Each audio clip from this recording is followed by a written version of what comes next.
Well, hey, everybody. Hello and welcome to Tuesday Night Festivities. KB with you, Karyn Bryant.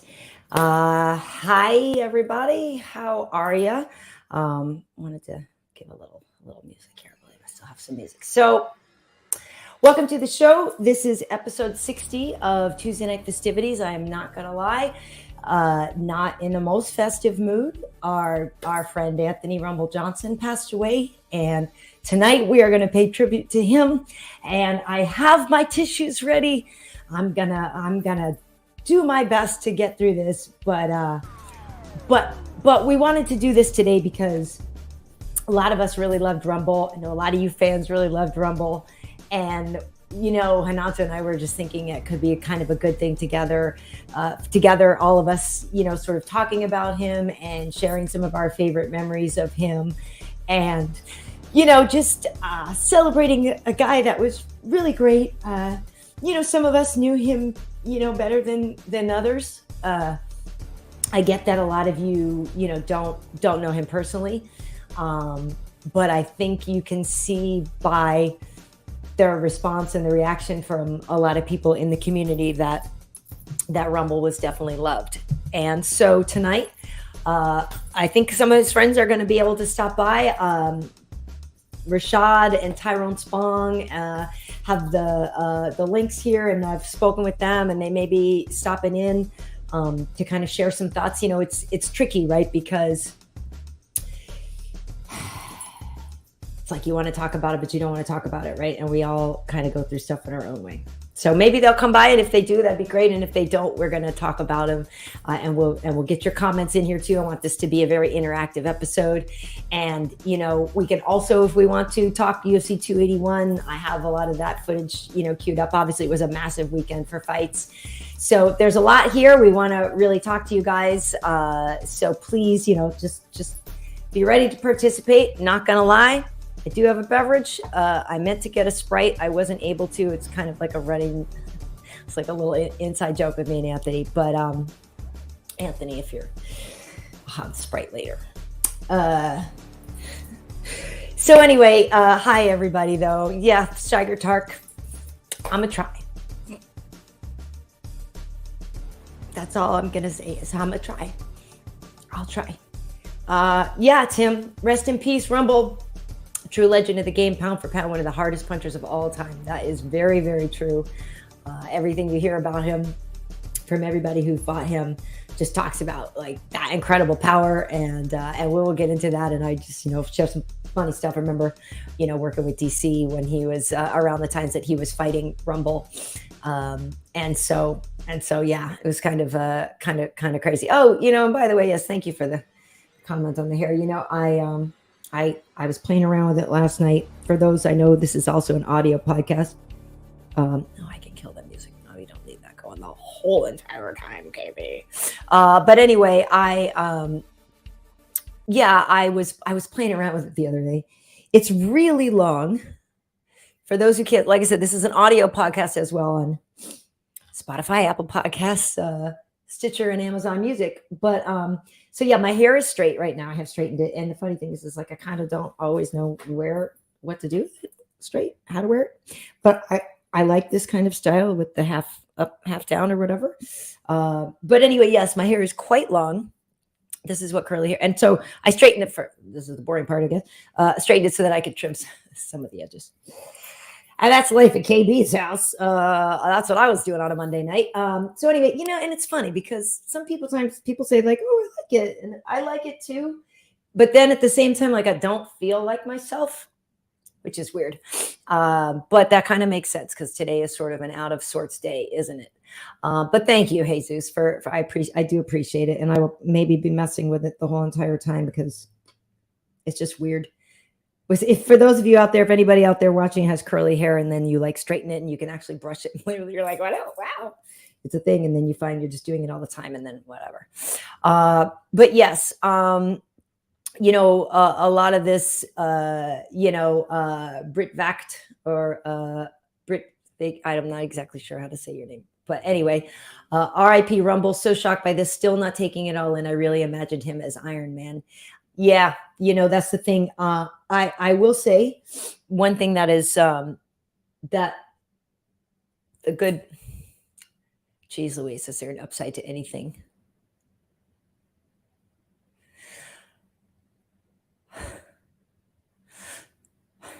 I knew he wasn't doing that great. So, over the, okay, so he passed away from complications from non-Hodgkin's lymphoma. And so it was organ failure that had amounted from there. I know Rumble had been dealing with different issues. And when you look this stuff up, it talks about inflammation in your body kind of freaks out and doesn't respond to things. And but so I knew Rumble wasn't doing so great for a little while. So I'm fortunate that I, had spoken to him via text, and we would check in, and I at least was able to let him know that I cared about him and thought about him. And sometimes he would write back and sometimes he didn't, but I know, like, I could see when he read them and stuff. But so, yeah, so, he was in the Bellator Grand Prix and had won by knockout. That was his last fight. And then had actually withdrawn from the Grand Prix because he wasn't feeling well. And so, obviously we know now. So some folks, Ali, his manager, would put some stuff out sometimes on Twitter about him. And so, like I said, I and some other friends, I don't necessarily want to say their names or whatever, but we would check in on Rumble a lot. And just last weekend when I was at work, I wasn't in New York, but the weekend before, talking to my friends about him and checking in, and we're sending messages and checking in on him. So I guess my message there is just that if there's somebody that, I mean, if you know somebody's not doing well, by all means, please do reach out and let them know you care. But even when just whatever, right? Like, people need to hear, hi, how are you? I was thinking about you today. Like, I care, that kind of stuff, I think, goes a lot further than people maybe even consider. And I know we heard about that a lot with the pandemic, and a lot of people talked about isolation and, feeling lonely and being lonely. And that's a real thing, right? So it's not even just about when people are sick. It's, a lot of people are alone and, like, much sadder than you think. And I know, maybe this is something we'll get into, but a lot of people, maybe especially men, I don't want to generalize, but a lot of time, the mental health thing isn't really considered as much, and they don't always think about it and don't always talk to people. And then sometimes really bad things happen. So I just would recommend, if you can, please try to talk to somebody, to help you work through some things, because everybody goes through hard times. And I know a lot of time people go, if the hard times will ever end. I'm not going to lie, I feel kind of hopeless sometimes about certain things in my life. Like, we all do. So hopefully, you guys can take care of each other out there. Yeah. It's just, yes, Andrea, Jiao made a really sad news. He was such a wonderful, sweet soul. I mean, and that's the thing, anybody that you will hear talk about him, like, what's funny about him is that he was so big and, seemed kind of scary, obviously, to people and to fighters. But he's a sweetheart. I was telling a friend of mine a few years back, when Rumble still was training with, like Sugar and Vitor and Alistair and everybody. I was in Florida and took my brother and my mom over to the gym to, watch Sugar train and, like, say hey to everybody, and just kind of, like, we were in the area and stuff. And so, hey, why not? My brother likes MMA too. And, so we went over there, and so I introduced Rumble to my mom and my brother and everything. And gosh, I mean, if we think about this, right, like, how long ago was the Blackzilian thing? How long ago was that? And to this day, like, literally to the last time that I talked to him, he would always ask me how my mom's doing, how's the family, all of that kind of stuff. Like, he's a sweet guy. And, he loved his little dogs. It's amazing sometimes, right, that the big bad tough guys are the sweetest. But I think that's what was so great about him. Just one of a lot of things. But we will. Yeah. Like, I don't want this to be sad. Like I said, I know I'm gonna probably go in and out of it and be whatever. But really, the intention was for you guys to share your stories. And so I'll put up as many comments as I can going through this. But if you guys have a favorite Rumble fight, or, remember the time when he did such and such, that's what we're going for today. Okay. So remember the time, all that good stuff. Hey, and so remember the time Renato came in the show and got silly with us, and well, he's doing it again, folks. Ladies and gentlemen, 27-time jiu-jitsu champion, Mr. Renato Laranja. Hey, how are you? Of course, to begin. Oh, and to begin with, he's gone. Come back, Renato. Come back. I will say, we got to get Renato. Renato's cricket tonight. Tonight, I will say this. It may not be his cricket. There's actually always like wind warnings and storm warnings and all this kind of stuff for LA. So honestly, I was worried about that too, because it was going to be really extra windy and stuff like that, which could also maybe mess with the Wi-Fi and things like that. So I will say, see, look at all I'm doing is messing with there. It's not Renato's fault tonight. But yes, Jay Crockett, it's the favela Wi-Fi. But thank you for the hug, Andrea. I definitely need it. Yeah, Daedalus. I think it's like the clocks in the favela are set wrong, and then when he does get here, it's not working. Oh, bless his heart. Oh, bless his heart. Bless his heart. Hey, let's try again. How's that favela treating you? Hello?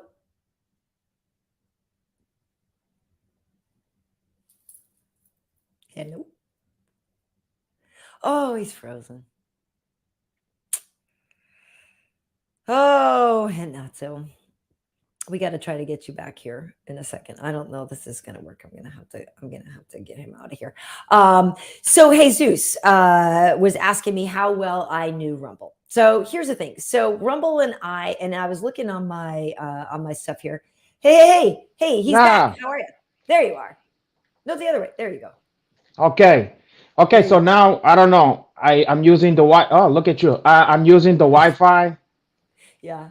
I think that's better. But it don't usually works. That's the one you usually have your problems with. Right. But now the other one fucked up, so now the Wi-Fi is work. Well, I was explaining to people too that we're having these major windstorms in LA, and I know that sounds totally stupid, but like the wind will knock out the Wi-Fi and mess stuff up here. It's dumb. So look what the wind have done to my complex.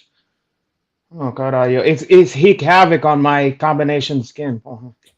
Dude, I feel you. So I was explaining, Renato, to people that this was, although I know I'm going to be sad at times and I'm going in and out and I have my tissues, that I wanted this to be a celebration of Rumble and a love and a remember the time and a like, wasn't he awesome? That's what we want tonight. Well, of course, listen, it's a mixed bag. I think humble Johnson, being a man, he had a great sense of humor.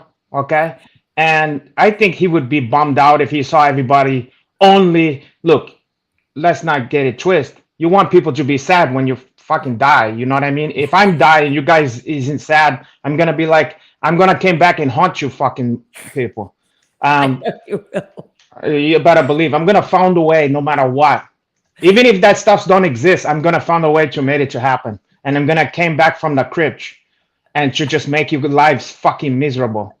We'll be at the bottom of the acai bowl, and there's Renato's face going, yeah, and it's going to be worse than the Candyman's.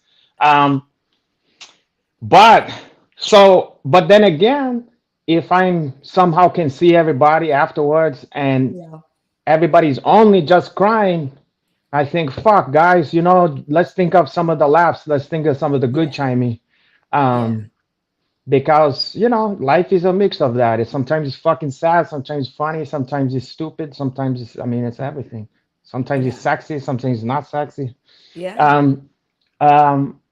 So what was I gonna say? Yeah, you look. Speaking of sexy, you look good. Now I don't want to say you don't. I don't want to say you don't always look good, but let me tell you something. I've been with the women's before, Yeah. and then just out of the blue, they answer the door or whatever in like a wig of a different color hair than they have. Something about it. It's just like, oh God, who's this all of a sudden? And Yeah. it's just a change, and it's always sexy. Don't mean you don't go back to the old one, but it's just a little switching it up a little bit. I like that. Yeah, well, it makes you feel like you're cheating on your girl, but you're not because you still got the same girl, right? Yeah, yeah, yeah, yeah. Exact. And then So you this go, is a don't word speak, don't speak, don't speak. Just use the to accent. anybody that I could potentially date if I ever get a date is that there's two KBs in one. That's There's true. straight hair KB and there. I feel like I should have a Beyonce how she had Sasha Fierce, right? I Yeah, need like a different persona like when I'm like this. yeah. I don't know because this is Karen with an En and she's bitchy. I don't know. But the other, because I honestly, I was saying this at the beginning. When I do this and it's fun for me a little bit, and then all I do is sort of play with it a little bit, but I don't really feel like me. Like I Yeah, it's don't feel fun. like me. Good. But I feel like my Um, forehead looks massive, and I don't know. you feel like your forehead look massive? Yes. Um, listen, I think you should put a bamboo earrings, okay, and some Yeah. fingernails and stuff. I would Right. like, look, if I had my way, I would make you look as just Ratchet. ghetto. Yeah, Ratchet. something Yeah, this about is the that. one that listens to Megan the Stallion. This girl, right? Something about that look that I for some reason I always hit sponge to that one. You do. Even the ghetto of any culture, like an Italian chick who's dressed like ghetto of her shit. You know what I mean? Or Yeah. a Puerto Rican chick. Like the bamboo earring with the fucking cursive name in the inside the Yes. fucking thing, and then like the fingernails, maybe the French chips or some kind of gaudy shit, and some stuff that other girls are like, that's cheap. I'm like, God, I like that one. Sign me up. Yeah, Something it's funny about it. because I don't I was trying to grow my nails out and then they kind of broke. Uh so the nails aren't long, but I know what you mean. Like the door knock, I had bigger hoops on, and then I was like, I don't know, and so I took them. But like, yeah, the door knocker earrings. Like this is the girl that pulls off her earrings. It's like, oh, you want to fight? I Yeah, will that cut you. I will cut you. Like this exact. is I like that. I like that. that. Now you're hot. You're hot and A, bothered. a Like little here, chitty, curly hair. a little tattoo on the chitty, a little cursive. The baby daddy name on there. Not my name, but the other guy who was there. The other ones. Yeah, no, this girl probably would get paid more but she doesn't. I don't know. I like it. Like I said, I like it, and it's kind of fun.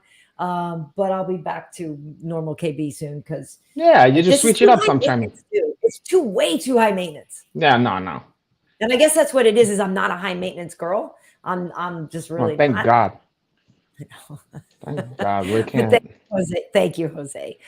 I yeah. Wait, And who? How you now? How presumptuous and who? How the f you know that he was talking to you, Carla? oh, you know what? I don't know. I don't know. I just assumed. You're right. He could have been talking to you. We should have super chat. I thought I turned everything back on. How Uh, heteronormative of you. So just because a gentleman says that somebody's stunning, you know what I'm you're saying? right. You're right. You're right. But yes, we should have the super chats. I thought I turned them all on. If you guys don't see them, let me know, and I can maybe while we're still on go over and double check it, my settings and everything. But we are supposed to. Okay, so Jay Crockett here saying the favorite Rumble Wow. cage memory is when he hit Glover so hard it sent Glover's mouthpiece into a low Earth orbit. R.I.P. Rumble, gone too soon. Yeah, a lot of people talk about that fight with Glover. I mean, when I was thinking about, first of all, yes. And then when I was thinking about all the fucking people he's fought, not only the different eras of dudes he's fought, but the different weight classes of guys that he's fought. And it's like, oh my God, that's and It's he's gonna go down in history as, I mean, who were people most afraid of getting hit by? It was him. Of anybody. It was like, dude. oh, humble Johnson. It was absolutely him because so when So when DC was fighting Rumble, right? Okay, so I was telling folks the last time Rumble fought was at Bellator 258, and Mm-hmm. that was May 7th of 2021, and that was in the light heavyweight Grand Prix. And he withdrew from that, but like when he switched to Bellator, it was after when he left the UFC, but he fought DC for the title and he lost it. But before that, he had beaten Glover, he had beaten Ryan Bader, and he had beaten Jimmy Manoa. And Phil Davis. I mean, he beat every Phil fucking body. Davis, yeah, all these people. Now I'm just talking about that second win, like you were Oh saying. yeah, true. Okay.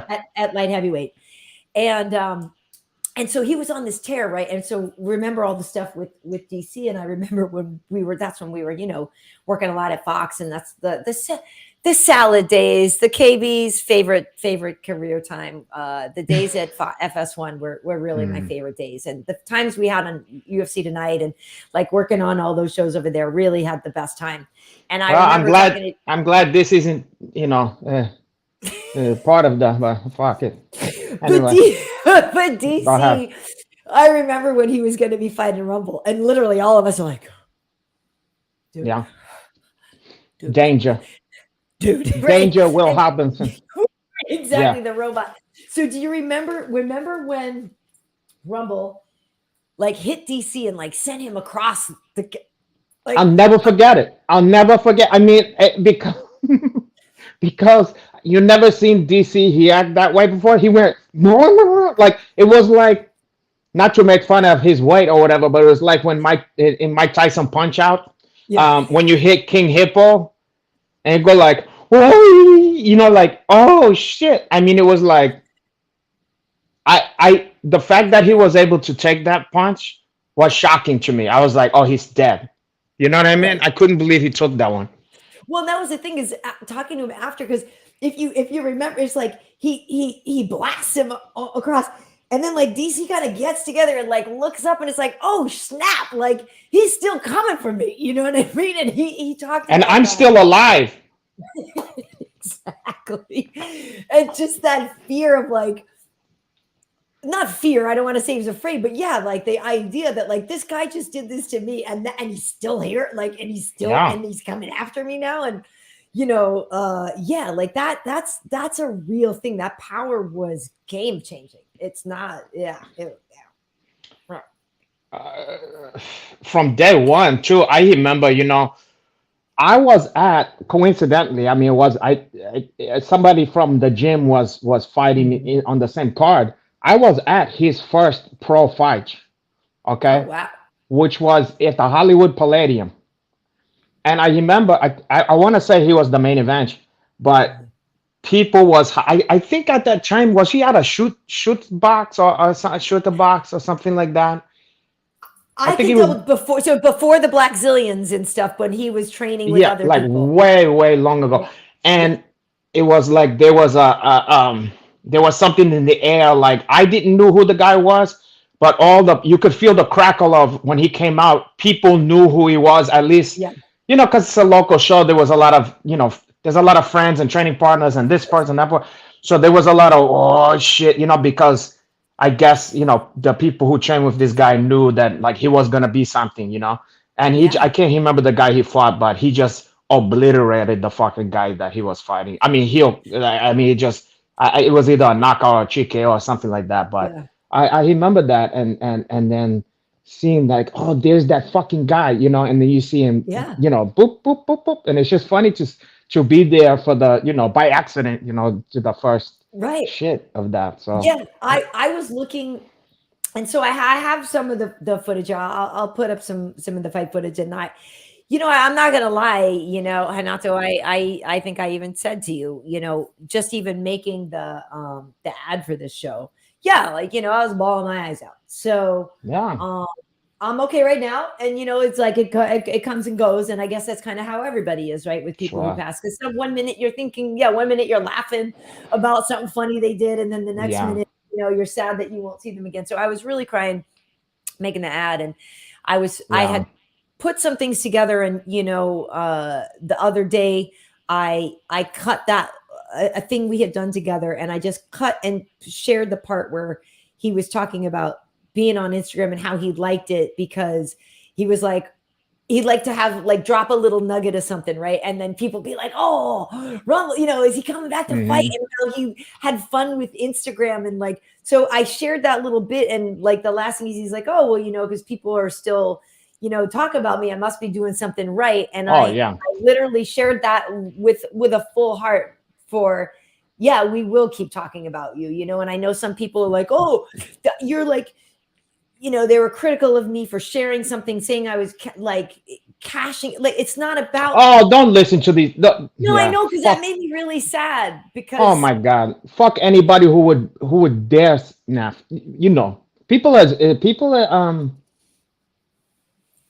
I could only say that that's a person who might be a fan of his that's just jealous that they never had never got you hub elbows or never got you have anything to do with them. Because to say that is just crazy, right? Because that's especially not what. Of course not. Of course not. Yeah, I mean, come on. No, and my I guess what I'm trying to say is I have, over the years, a lot of interviews with Rumble, and the first time was like 2011 or something. So I was looking back, and my point on this was just that I intended to kind of cut together more things and put more things here and all this stuff, but it's actually pretty hard to do that. Because it's pretty upsetting. Yeah, and so what? I did grab one thing or so, but I just to tell people that, like, if you want to have some fun, like here on my channel, if you're watching this on YouTube, like literally the first time we talked was 2011, and there's stuff, and he's so young, and that's when he was welterweight Rumble, right? And so we have an interview where he's talking about he's gonna fight Dan Hardy, and I was looking at this the other day, and my mind was blown. I was like, wait, what? And Renamin and stuff like that. Do you remember? I do, because Hardy used to train with us, so I remember that. Yeah, I remember those fucking days. I mean, if you think about it, I guess that fight, the one that I first saw him out at, was 2006. I looked at the date, and I was like, wow, that's a long fucking time ago. I mean, that's the early. Time fly, but that's early days. That was like, it wasn't even legal in California. It was just like recently legal. I don't remember the year that they switched it to being legal in California, right. But it wasn't for the longest time. Yeah, it's surreal when somebody dies. I mean, because it don't compute until enough time pass and you go, oh yeah, they really not coming, but I'm really not gonna hear from them, and I'm not going to see no more posts, but it took a while for it to sink in, and in terms of the doing a collage or what, I mean, a thing that you wanted to make for him, that kind of thing can come when it comes. I mean, shit, it could be a year from now where you put together a tribute or something like that. And in the days after, it's just people, you're just trying to have your head around it, and maybe talk to people, and yeah, you're trying to make sense, you're trying to make sense. And that's the thing. Like I had said today in a post on Insta, I was jumping rope today, and I find that very therapeutic, a lot of the time, and I kind of think about a lot of different stuff and meditate on a lot of stuff, and I ask a lot of questions of like of myself and of the universe a lot of time while I'm jumping or whatever. But yeah, that was something that I'm fortunate, and I said this in this post, and I'm fortunate with Rumble. I'm fortunate, that when my father had passed away, that prior to that, like nothing had been left unsaid, right? Like I was lucky that I said I love you, that there was no weird thing, there was nothing unsaid, nothing I woulda, shoulda, coulda, like literally, and they're still on my phone. And I was looking actually on my old phone too. I had some other messages from Rumble, but it's interesting because then when I went to look back on when was his last fight and things like that, like I sent him a message, like not long after that, like, you okay? And different things. And I know that I cared about him. And I guess, like, I was talking to another friend of mine who also is close to him. And, I was asking her, like, hey, I guess, like, I just hope he knew how much we loved him. I guess. And she said, yeah, he knew, and I think he did. Like, I really do think he did know. But I'm saying, I guess, like, I'm lucky with my dad when I didn't have any regrets of woulda, shoulda, coulda. And I guess my point is just like, if you have, I know it's easy to say that, right? Like, hey, if you have to have that conversation with somebody, or yeah, but like, do it because you really don't know. It's true.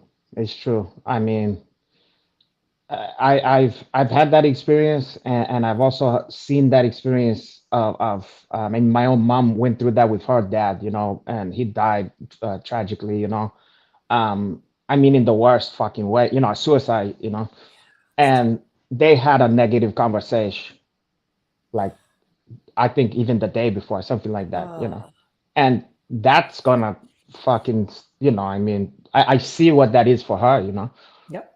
um. Yeah. That'll I haunt can't you. imagine. Yeah, I can't. I mean, and so it's tough.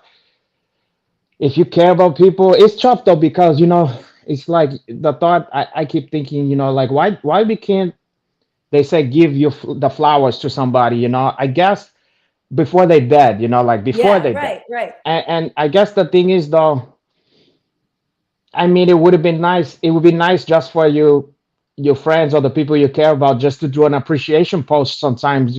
Like just go, hey, him, humble Johnson, yeah, he's a bitch.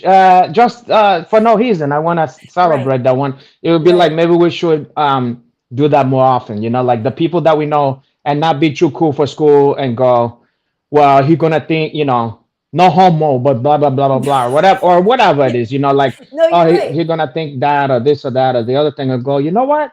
I happen to appreciate this person. Let me let them know. Let me let the other people know.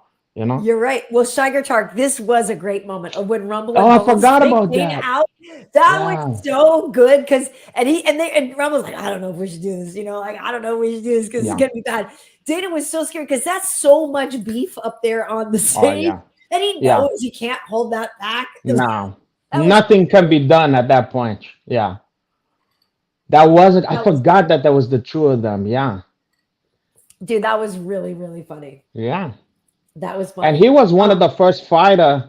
Now it's kind of commonplace, but he was one of the very, very first fighter to jump on the post fight marijuana, like the business of it. Like Yes, absolutely. he was very on the forefront of MMA fighters. He might be the first one I can think He of. was really much He was really very, very early on that one.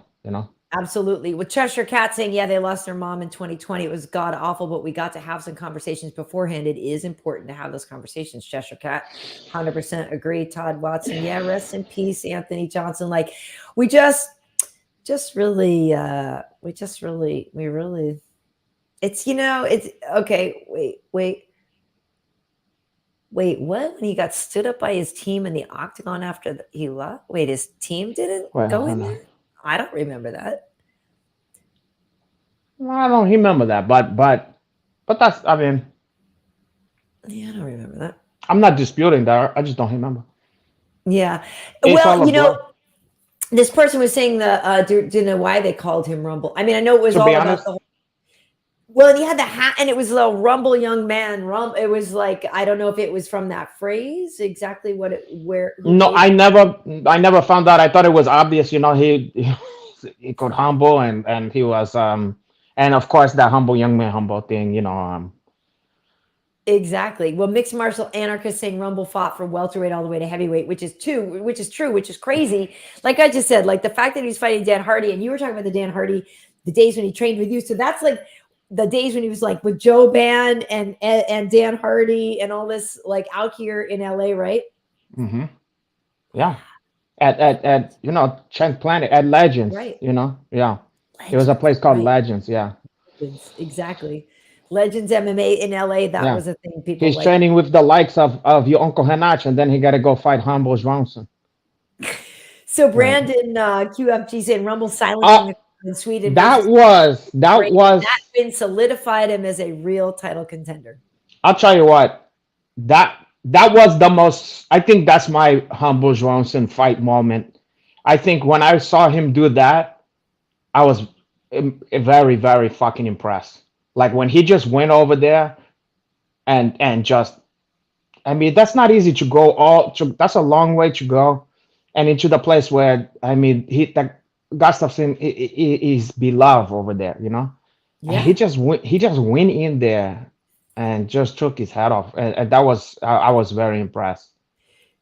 Yeah, I mean he's amazing. So here's the thing. I did get some okay, I did put some footage here. So this Oh, I cool. forget which workout this was. So here he is. This is an old MMA Heat video. Oh, MMA Hitch. On YouTube, you can go look at my MMA Heat channel as well. It's Karyn Bryant's MMA Heat now. I've changed the name of it. But Oh, anyway, well, caralho. yeah. So this was in Vegas, obviously, and I'd have to look. But this is dark. Darkness is spreading. Which but one? you'll see him training with Henry Hooft and stuff. I should look and see which. I forget. This was in like 2016 or something crazy like that. Caralho. Wait, was that Humble Johnson checking his socks off and stuff? Yeah, He looked like twin brother Darkness in there. Here he comes. So he had already gone up from welterweight. I think this was before. Here, Look at that guy. There? Wait, what? No, I was just trying to remember. I was just trying to look and see because I forgot which. He was a specimen, caralho. He looked like a fucking football player. And look at Henry. Look how young he is in this video too. Yeah. Right? Because like all of us, like, amazing how what a part of the fabric of our like sport is. You know what I mean? Like these like fundamental to what we do. Yeah. It's really wild. But yeah, so here we're like, okay, so he's lacing up, but let me get to him hitting some pads here and stuff like that. Look, I mean, he's a big boy. Boom. Big and explosive and Right. just Whoops. Wait. I mean, for sure, one of the scariest dude. Like no one was not scared of him, you know. I know. Even who was ever able to beat him was scared, you know. Yeah. I mean, just so much power. And I know, there were a couple times he missed. Like, it is kind of crazy to think that he could fight all the way down at 170. Because I don't know how he ever actually made that weight. Like, that's kind of crazy. I used to worry about his health back then. I used to worry that he was gonna have a health problem from that shit. You know what I mean? Yeah. I always thought I couldn't believe he got that skinny for that shit. Yeah. But let me bam. But when he went up in weight, that was when I was most happy. I was like, now this is what is supposed to be here. Right. Yeah. Right. So also on my channel here, I have when he was up in Portland. Okay, so he did Chael's submission underground. Yeah. And so this is there was a night when we were up in Portland, and okay, so this I put it on my, so there's me and Rumble. Yeah. And we were in Portland. I know the camera needs to reset on me now. Hi, there we are. Okay. So it was the night before he went up against Craig Jones, right? Remember at Submission Underground? Oh, so God, I think on I my can't channel, remember. yeah, I guess that was probably obviously before the pandemic or whatever. And I have it on my channel. I think I shared it. If not, I should do. But I have like the walkouts, up at Submission Underground with Rumble coming out, and Craig Jones is just so good. You know what I mean? That he submitted him In that setting. I mean, God, you come on. I know, it's crazy. But the night before, and this is one of the things that Rumble and I were talking about in the last interview that we did, and which is part of that clip that I had shared. But so Rumble and I and King Kevin Casey, you guys know Kevin Casey, of course. Of course. We were all up in Portland walking around, and it was the night before he was going to compete. And I just remember being with them, and I was like, who owes me money? You know what I mean? It's like, because we would walk down the street and legit people crossed over the other side. Can you blame them? Especially in Porch. I don't know if I saw one black person when I was there in Porch.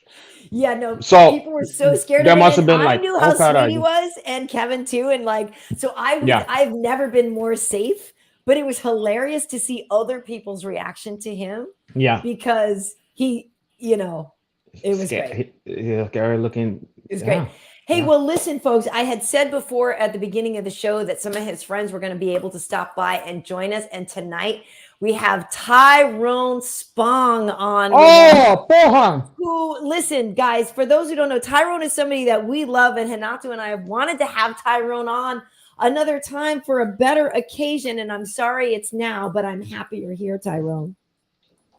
You guys can hear me already? Yeah, Yeah, we can hear Oh, you. okay, I'm in. We need a little more light on you, though. We need everybody to see how fine you are. I mean, Oh, God, we want to see that beard, Pohan. Look at that beard. Hey, Renato, if I shave, I heard that I look like you.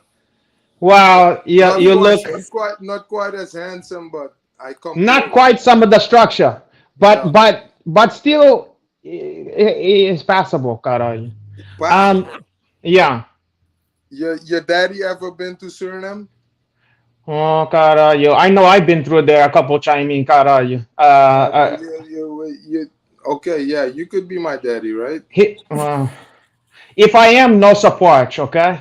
No, don't worry. We're I fine. need you to pull yourself up by your straps, your bootstrappy, and to pay your own way, Karol. I oh my got you. God. Oh my God. Look at this Tyrone, guy. I hope he's not your daddy. No, Well, if I am, the power, that's where he gets some of the power. the Is that right? power is there. Yeah. And also some of the lips. Look, the luscious quality on that one. The quality Um, of the lips. yeah, it can't be beat. The women censor his pun, don't you, that one? Hey, yeah. So Yeah. listen, Tyrone, as I said, But we enough about wanted me. to have you on another time, and we will have you on another time. But you are somebody who knew Anthony so well and trained with him so long. And just a minute ago, we were talking about what a hitter he was, right? Like what a heavy hitter he was, what a hard hitter he was. And you're somebody who obviously has a great perspective on that. Like for everybody, can you kind of put in context or explain like what was so special about him? Man, uh, this is I'm still processing the whole loss. Yes. It hits me hard every time I now walk in the gym and I see his picture up there. Um, me, myself, Rashad, AJ, Michael John. We were like the originators of the Black Syrians back then, and when I first started training with AJ, he was still cutting down to 170, so he was smaller than I was back then. So he didn't really want to train with me. He was very careful. Let's say it like Yeah. that. But he was just a very loving guy. Very supportive, and the first time I met him, the first time I was in the gym, there was this Brazilian prospect. What was his name? Banya. He fought at 205 in the UFC at that time. Kind of remember that. Banya. Yeah, that Banya is his nickname. Was his nickname? I do remember that. I do remember that. Okay. Luis. That hing a bell, but I can't remember Miguel, who. not I want to say Luis Miguel, but it's not. But I know who you're talking about. Luis. Luis Miguel, that's a singer. I know. Well, whatever. So at that time, I just came down. And by the way, Karyn is the first reporter who ever did an interview with me here in the U.S. Oh, Yep. I She was the first mean, one. Yep, the first. she made sure she jumped over the other ones to I get put it. my claws in on that. She was the first one. She was the first Yeah. one who did an interview with me. No fool. But I came here to help Rashad out with his striking and preparing for his fight against, I guess, Tito Ortiz. And this guy came in the gym, and I never met AJ before, but I never did MMA before. I was just doing kickboxing. And you know, he took me down and he ground and pounded me very rough, very, you know, and I had enough of it. So the second round, he did it again, and I did what I always do. So I knocked him out, and he was stiff. And AJ was the first guy. I never met him before. He came to me. He's like, "It's okay. Just come to the side," because I was trying to help wake him up. Yeah. And from that moment, I started talking with AJ, and I guess that kind of struck some fear in him. Like, yo, I can't mess around with this guy. So he didn't want to spar me for a long time. But basically, I became the main guy to push AJ in camp, because the guy had so much power. Like, he would run through all the sparring partners. It doesn't matter if he would bring them in a week, they were done. You know, so if he needed to get pushed, then Henry would call me like, "Hey, make sure you come into the gym because he needs to be in shape. He needs to get pushed." And yeah, he was just everything about him.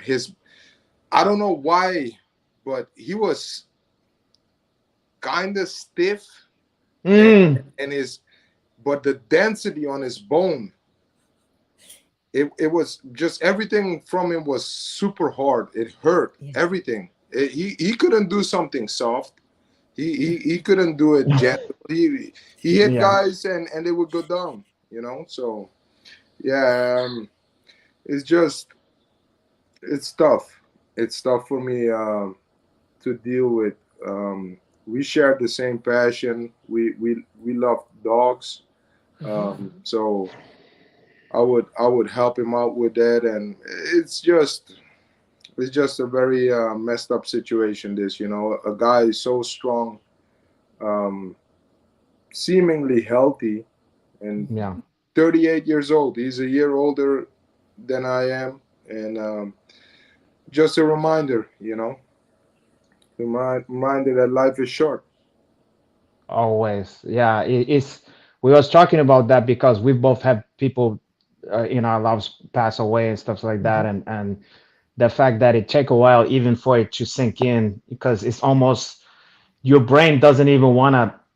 It's just confused. You're like, wait a second, how can someone just disappear like this? You know what I mean? It just don't, and then it takes time for it to even sink in, and sometimes even a little bit into it is worse than in the beginning, because you really like once it really get a chance to sink in, then This it become heal.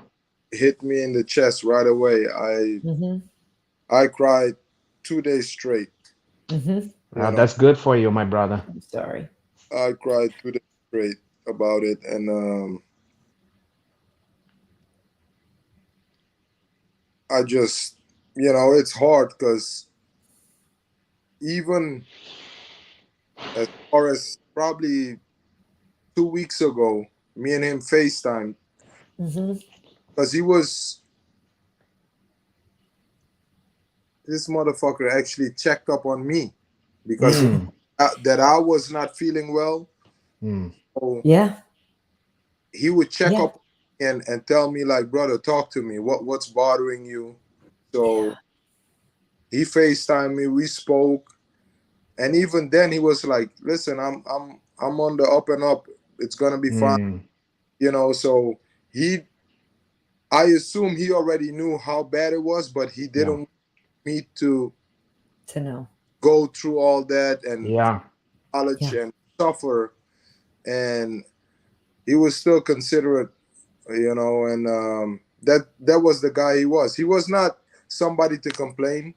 He was like myself, very much a loner. You know, he was always by himself, didn't bother nobody. No, he was a real one, and I'm gonna miss him dearly. Yeah, and it's crazy, Tyrone, because you know I work with Sugar obviously all the time, right? And so we were working, and it was the Cater fight, right? So that's just on the 4th or whatever, and so we were talking about you too, because I always ask about how you're doing and stuff. And I think Sugar had tried to text you because I think you were gonna be in Vegas. Like, I swear I saw your name on the manifest, and I was like, "Hey, Sugar, Tyrone's gonna be here with somebody. Like, he's cornering somebody." And I was hoping we were all gonna be able to hang out, right? And I was like, "Oh man, I haven't seen him in a while." But like you just said about Rumble checking in on you, like I would send him messages, and sometimes I would get something back, and sometimes I wouldn't. But sometimes I would get one from him. He'd be just like, "Hey, baby girl, how you doing?" And that kind of thing. Like that. That is how sweet he was. He did think about other people, and he did care about other people a lot. And I was just saying before, like I'm glad that I reciprocated. I'm glad for that. But I know that you guys are feeling it, so much more, because when you go through everything that you go through in the gym, the blood, the sweat, and the tears, like I know, that hurts a lot. That's a brother. That's I know a lot. as athletes, the media. Okay, Karen you're closer to a lot of the guys and girls. They have a different relationship with you.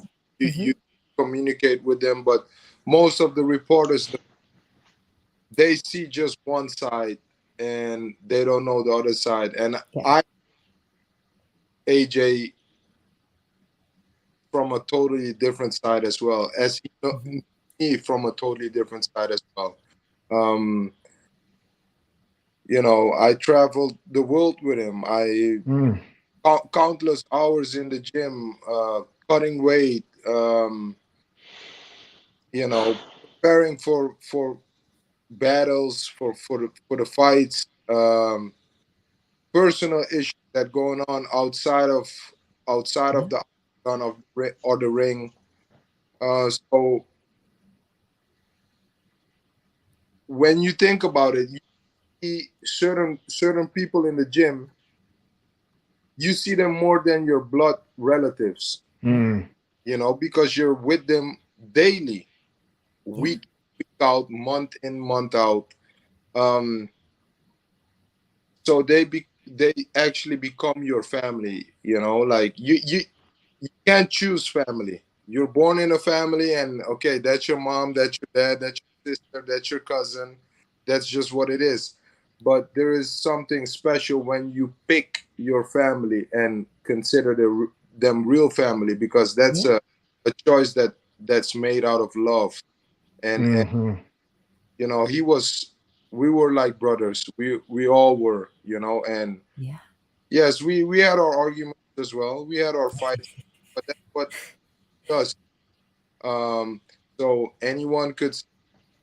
no one could say anything bad about him or Rashad or whatever. I can say something about them Of course. to them, Right.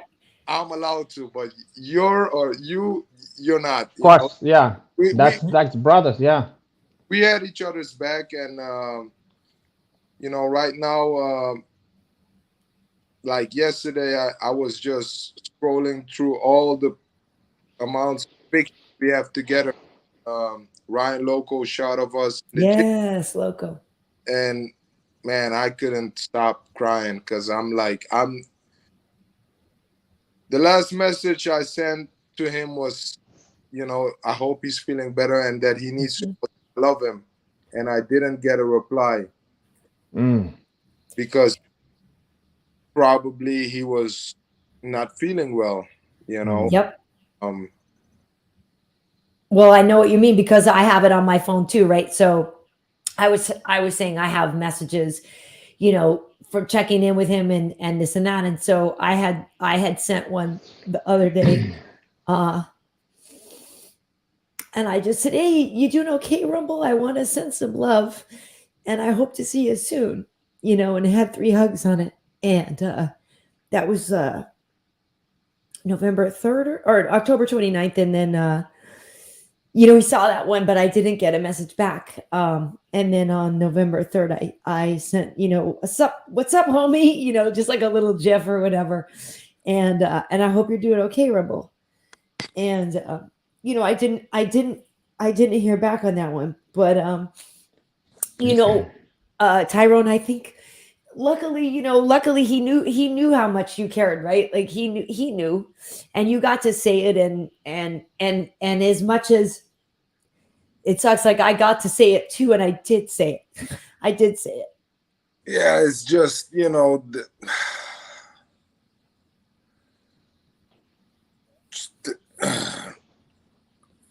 when I think about it now, it's just hard for me that I'm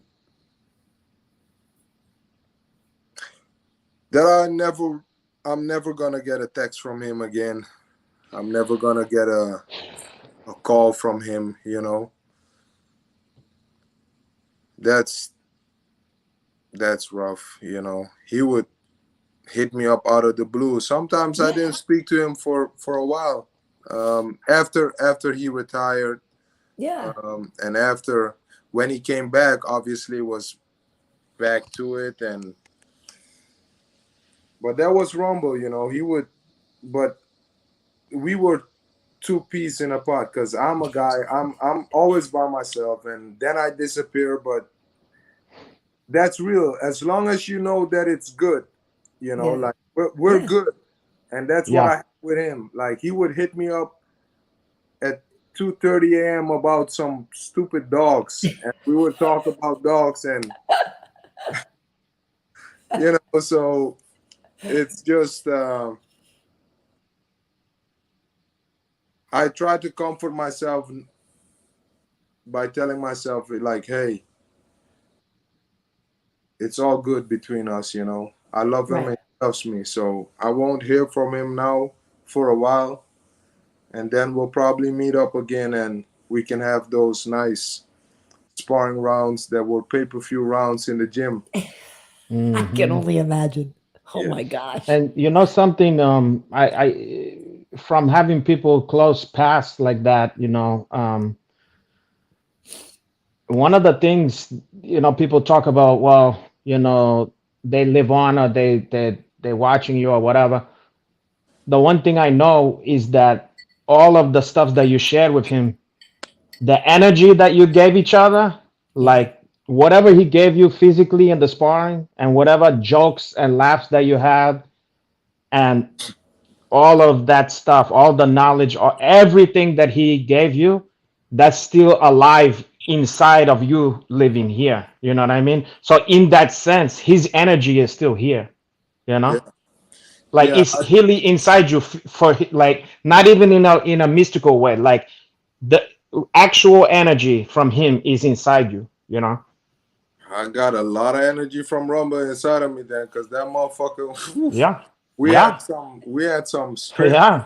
I'll probably have the most, because I was the one that was I'm just grateful that I was able to have a positive impact on his career, because you can just ask around that I was the one that was called to push him, and other stuff that was private stuff between me and him, and it's gonna stay private because Rumble was a private person, and so am I.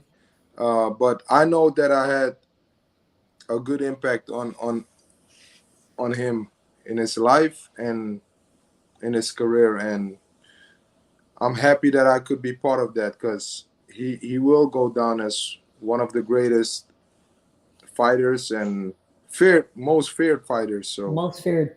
Oh, we was just talking about that, how he was one of the guy, I think maybe in the history of that shit, who was the one guy that everybody's like, oh God, I don't get hit by that fucking guy, I just think of people like getting a contract to fight him and being like, I might be sick that day. You know what I mean? Like, I'm not trying to. There's danger but it's there. funny, Tyrone, because I was saying earlier too, like, I remember those days, and I was saying, like, I took my mom and my brother one time over to the gym over in Deerfield Beach, with like when it was still the Vitor days with like Rashad and Vitor and Alistair and you guys and Rumble and everything, and it was like the heyday of all that. He was always so sweet, and would still ask about my mom after just meeting her, one time. And it was like craziest thing. And I remember telling my mom, I'm like, you don't quite understand. My brother knows and knew how fierce he was, but it was like, I'm like, Mom, you don't understand. Like, this guy's a trained killer. You know what I mean? And he's just all so sweet. Like, oh, how you doing? How's your mom? How's your this? How's your that? We had the murderous row. The murderous row. Like, it really was. It was straight up violence there. Yeah. I mean, it's a lot of positive memories, and like you said, I guess we just have to have faith that, you know, that they know and that they feel all the positivity that you gave and everything too. Because there's no way he didn't know. He knew that I, you know, that I loved him. And you know, guys like Rashad, all the guys, you know, we love each other. We're there for each other. We bust each other's balls. We have our personal stuff, but we're there for one another when it's needed. Well, you know, Renato and I were actually kind of talking about that off camera, but that a lot of time men don't, and I know this is a generalization, but a lot of time men don't seek out help or look to talk about their feelings or look to, you know, express depression or sad feelings or even worse than that. And you know, if anything, I hope people do learn that, you know, we should share our feelings more. Well, one thing I want to say right off the bat was that you said an important thing, which is you've been crying for the past 2 days, you know? And look, we think that that's normal, but to so many men, to the majority of men I know, they can't even relate to that. I know some men who can't cry. They've had people die, they can't cry. They're so blocked off and they're so taught by their parents or their father or whatever that you know, a man can't cry and stuff, and that stuff ends up killing you, you know. So for a guy, you know, like to say that. Is that his Wi-Fi? Yeah, you're breaking up a little, Renato. You're breaking up. Goes when I'm trying to like a and I know. I know you were. Yeah, I mean. Yeah. Hey, Renato. He's Wi-Fi. breaking up a little, but I know. Never mind. We're gonna be careful, Tyrone Spong. I heard be careful, Tyrone Spong, and then he goes back. Yeah, there you are. No, but I know what you're trying to say, Renato. It's important to feel things. It's important. It's not manly if you cry. It's not manly to express, you know, needing help.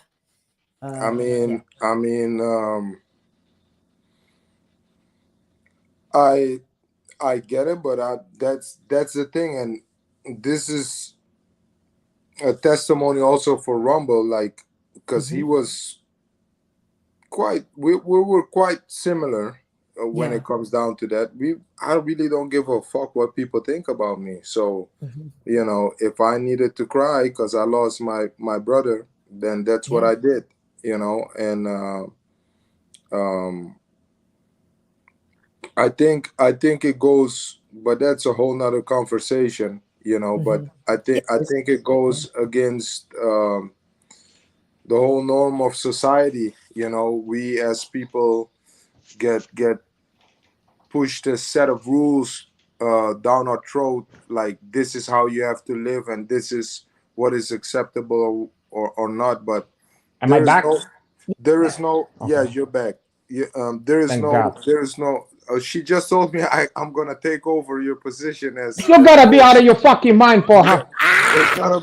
It's gonna be King of the Ring and I Brian. mean, listen. It's gonna be KB and Spong. That's right. You're gonna be king of the hingworm if you're not careful. No, I got a lot of hingworm for you, my brother. But the thing is that there is no blueprint for life, you know. Yeah. And I'm Tyrone. That's Uncle Renach. That's KB. Like, what I like, you don't like. Okay, what I like, Uncle Hanach probably likes too. There's a couple stuffs we like. Yeah, but the thing is that, you know, it's just like society nowadays pushes for that, and that's why so many people are depressed. I better. I'm always on the brink of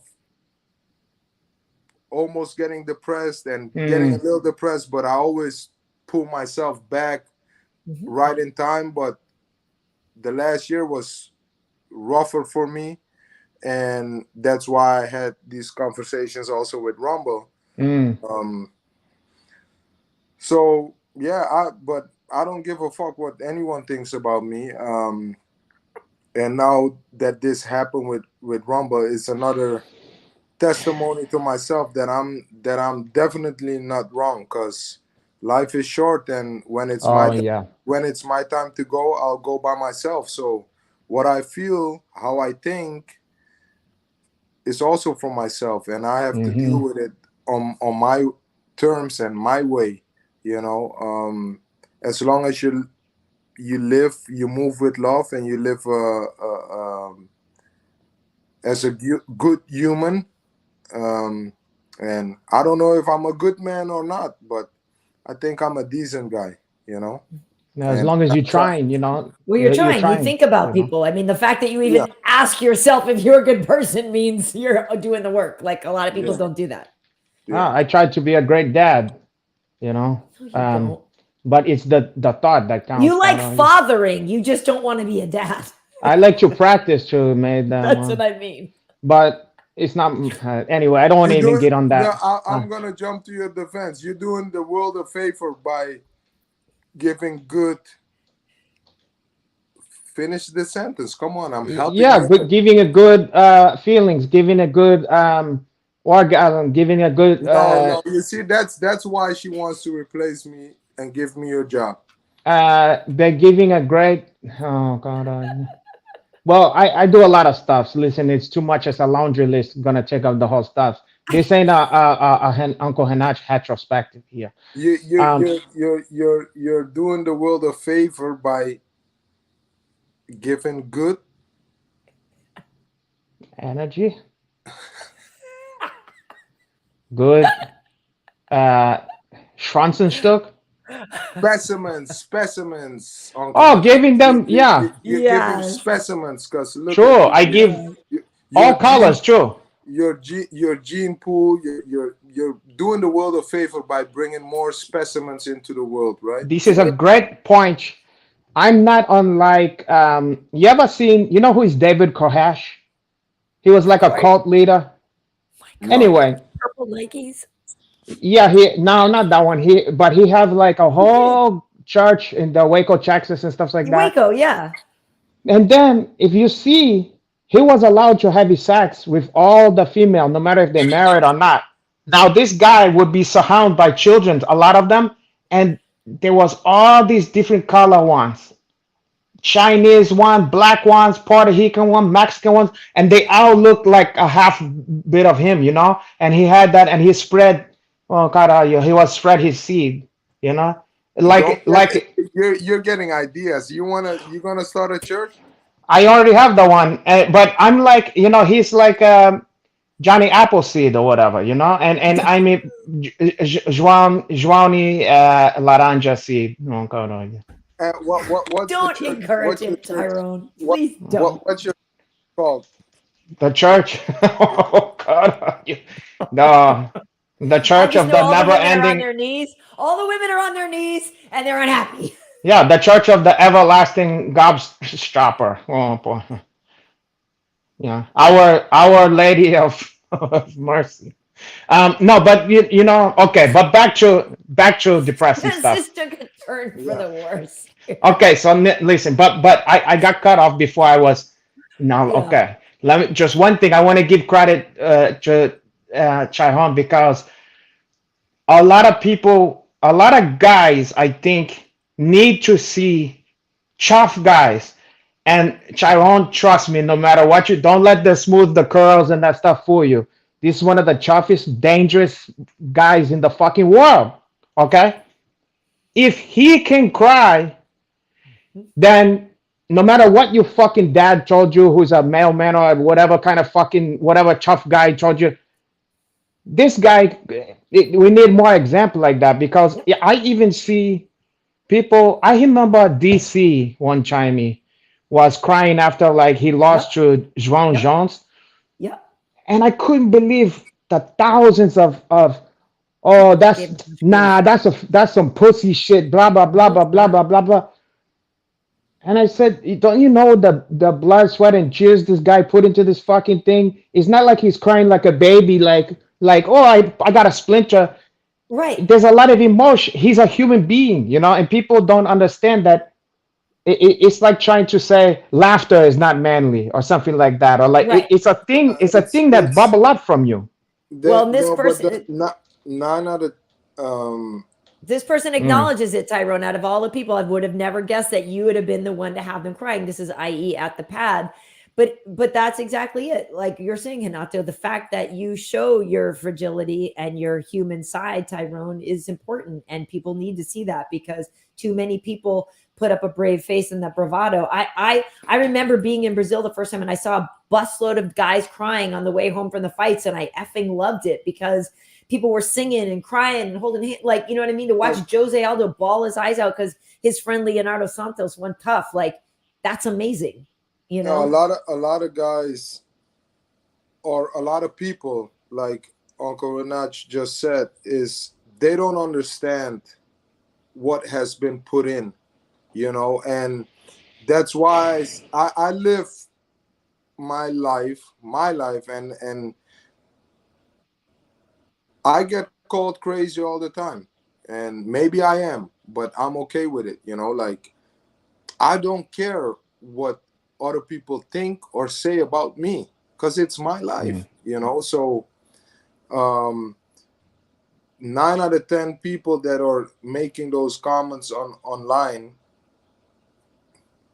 we all know who they are. They're sitting on their mhm, mama's couch and Mhm. eating a bag of potato chips and have a lot to say. mm. And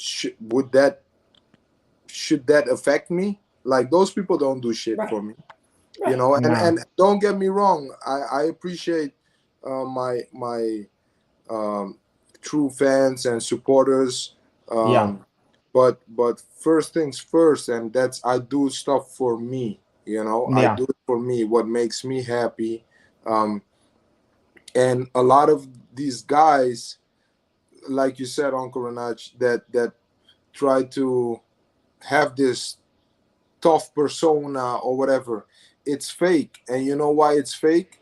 They have to uphold this fake image for the outside world, and you mhm. only do that when you care.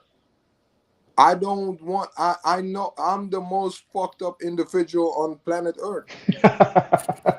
I really am. Yeah. I really am. I'm I'm the furthest thing from perfect, Mm. Hmm. Hmm. but I don't care. I don't want to be perfect. So I don't care. I don't have a persona, a fake image to uphold. What you see is what you get. And you either like it or you don't. And I'm fine with both. Chahon, for the people out there, and for maybe I say this also. Well, no, it's for female too, but a lot of the guys that have this same problem, being themselves. I'm sure you didn't came out of the womb like this. What brought you to that? How did you finally get to the point where you go, you know what? I don't give a fuck no more what people like. How you got to that?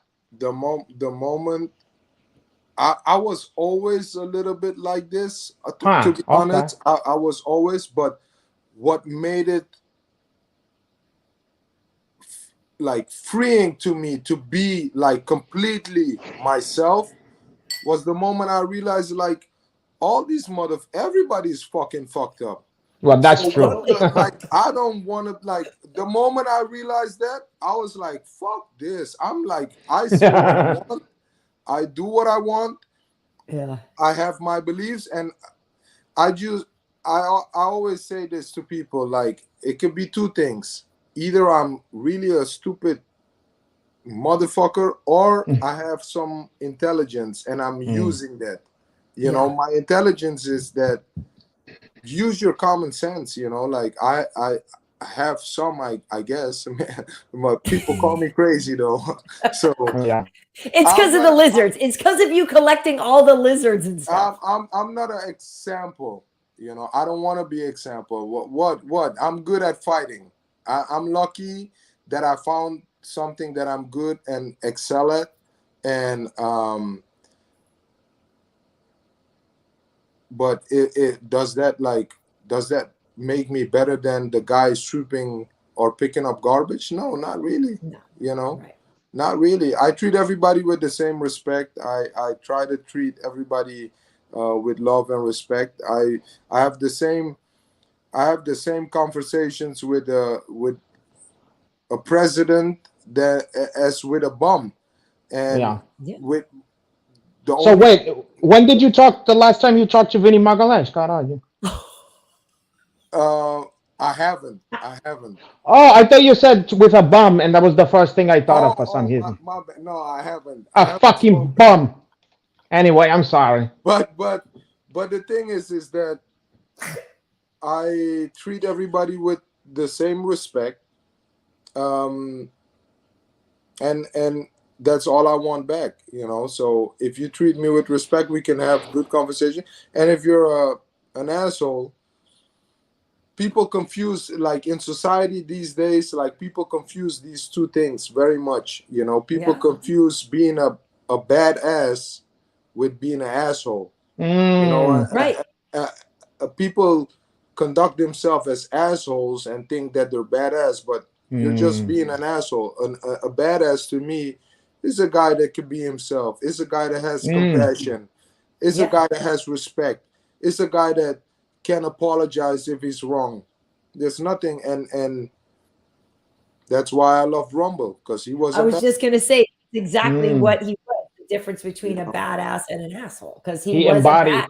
embodied that stuff. Yeah. Yeah, you know. So Well, listen, Tyrone, I do you know what you know, I'm not sure what's going on, you know, with his family. I'm not sure, you know, are what the plans are like for. Is there a memorial? I mean, have you heard anything about that yet? Do you know? I've heard some stuff, but they want to keep it private for now. Yeah. The moment that they decide to make it public or give me the okay that I could, I'll reach out to you privately and I'll let you know. And if it's okay with them, you might be able to announce it or whatever, you know. So. Well, yeah, let me know. And I mean it for, yeah, it's for me personally. Like I'm going to be in Florida, you know, for work at the Orlando show, and I'm going to be there, you know, a little earlier. So I don't know. That's the Orlando show is December 4th, right? December 3rd, I guess, next 2 Saturdays from now. I don't watch anything. Yeah, so next week, you know, next Saturday there isn't there's a fight this weekend, then the next one there isn't because it's right after Thanksgiving, but then there's fights. So I'm going to actually be in Florida in a couple weeks. And so I thought to myself the other day, I was like, oh, you know, depending on if there was something going on, maybe I would be there. And I would be able to pay my respects. I don't know, you know, what they planned. And I, you know, I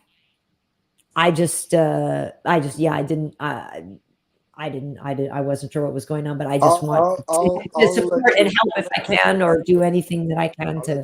Uncle Renato, don't come to Florida. Why not? They might fall in love with you. They don't want me to come back here. That's one for sure, but for your safety, because Finney is gonna be in Florida. Who? Vinny. Vinny who? Vinny Magalhães? How you say it? Good. I say Magalhães. Magalhães. Yeah. Wait, no. What? He's gonna for my sake? Oh God, are you? That Gary Chonan was beat that guy. No, I'm messing with you. No, I know, because I don't want you to get in trouble. That's it.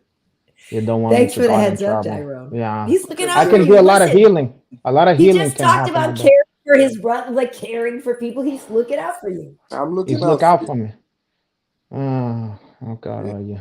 At least we have each other. Imagine the two of us just out in the clouds wearing linen suit, you know, like dressed like Maxwell, like a I Maxwell concert. I will say this, Tyrone, and I think I told you this when you came, because Yeah. folks don't know.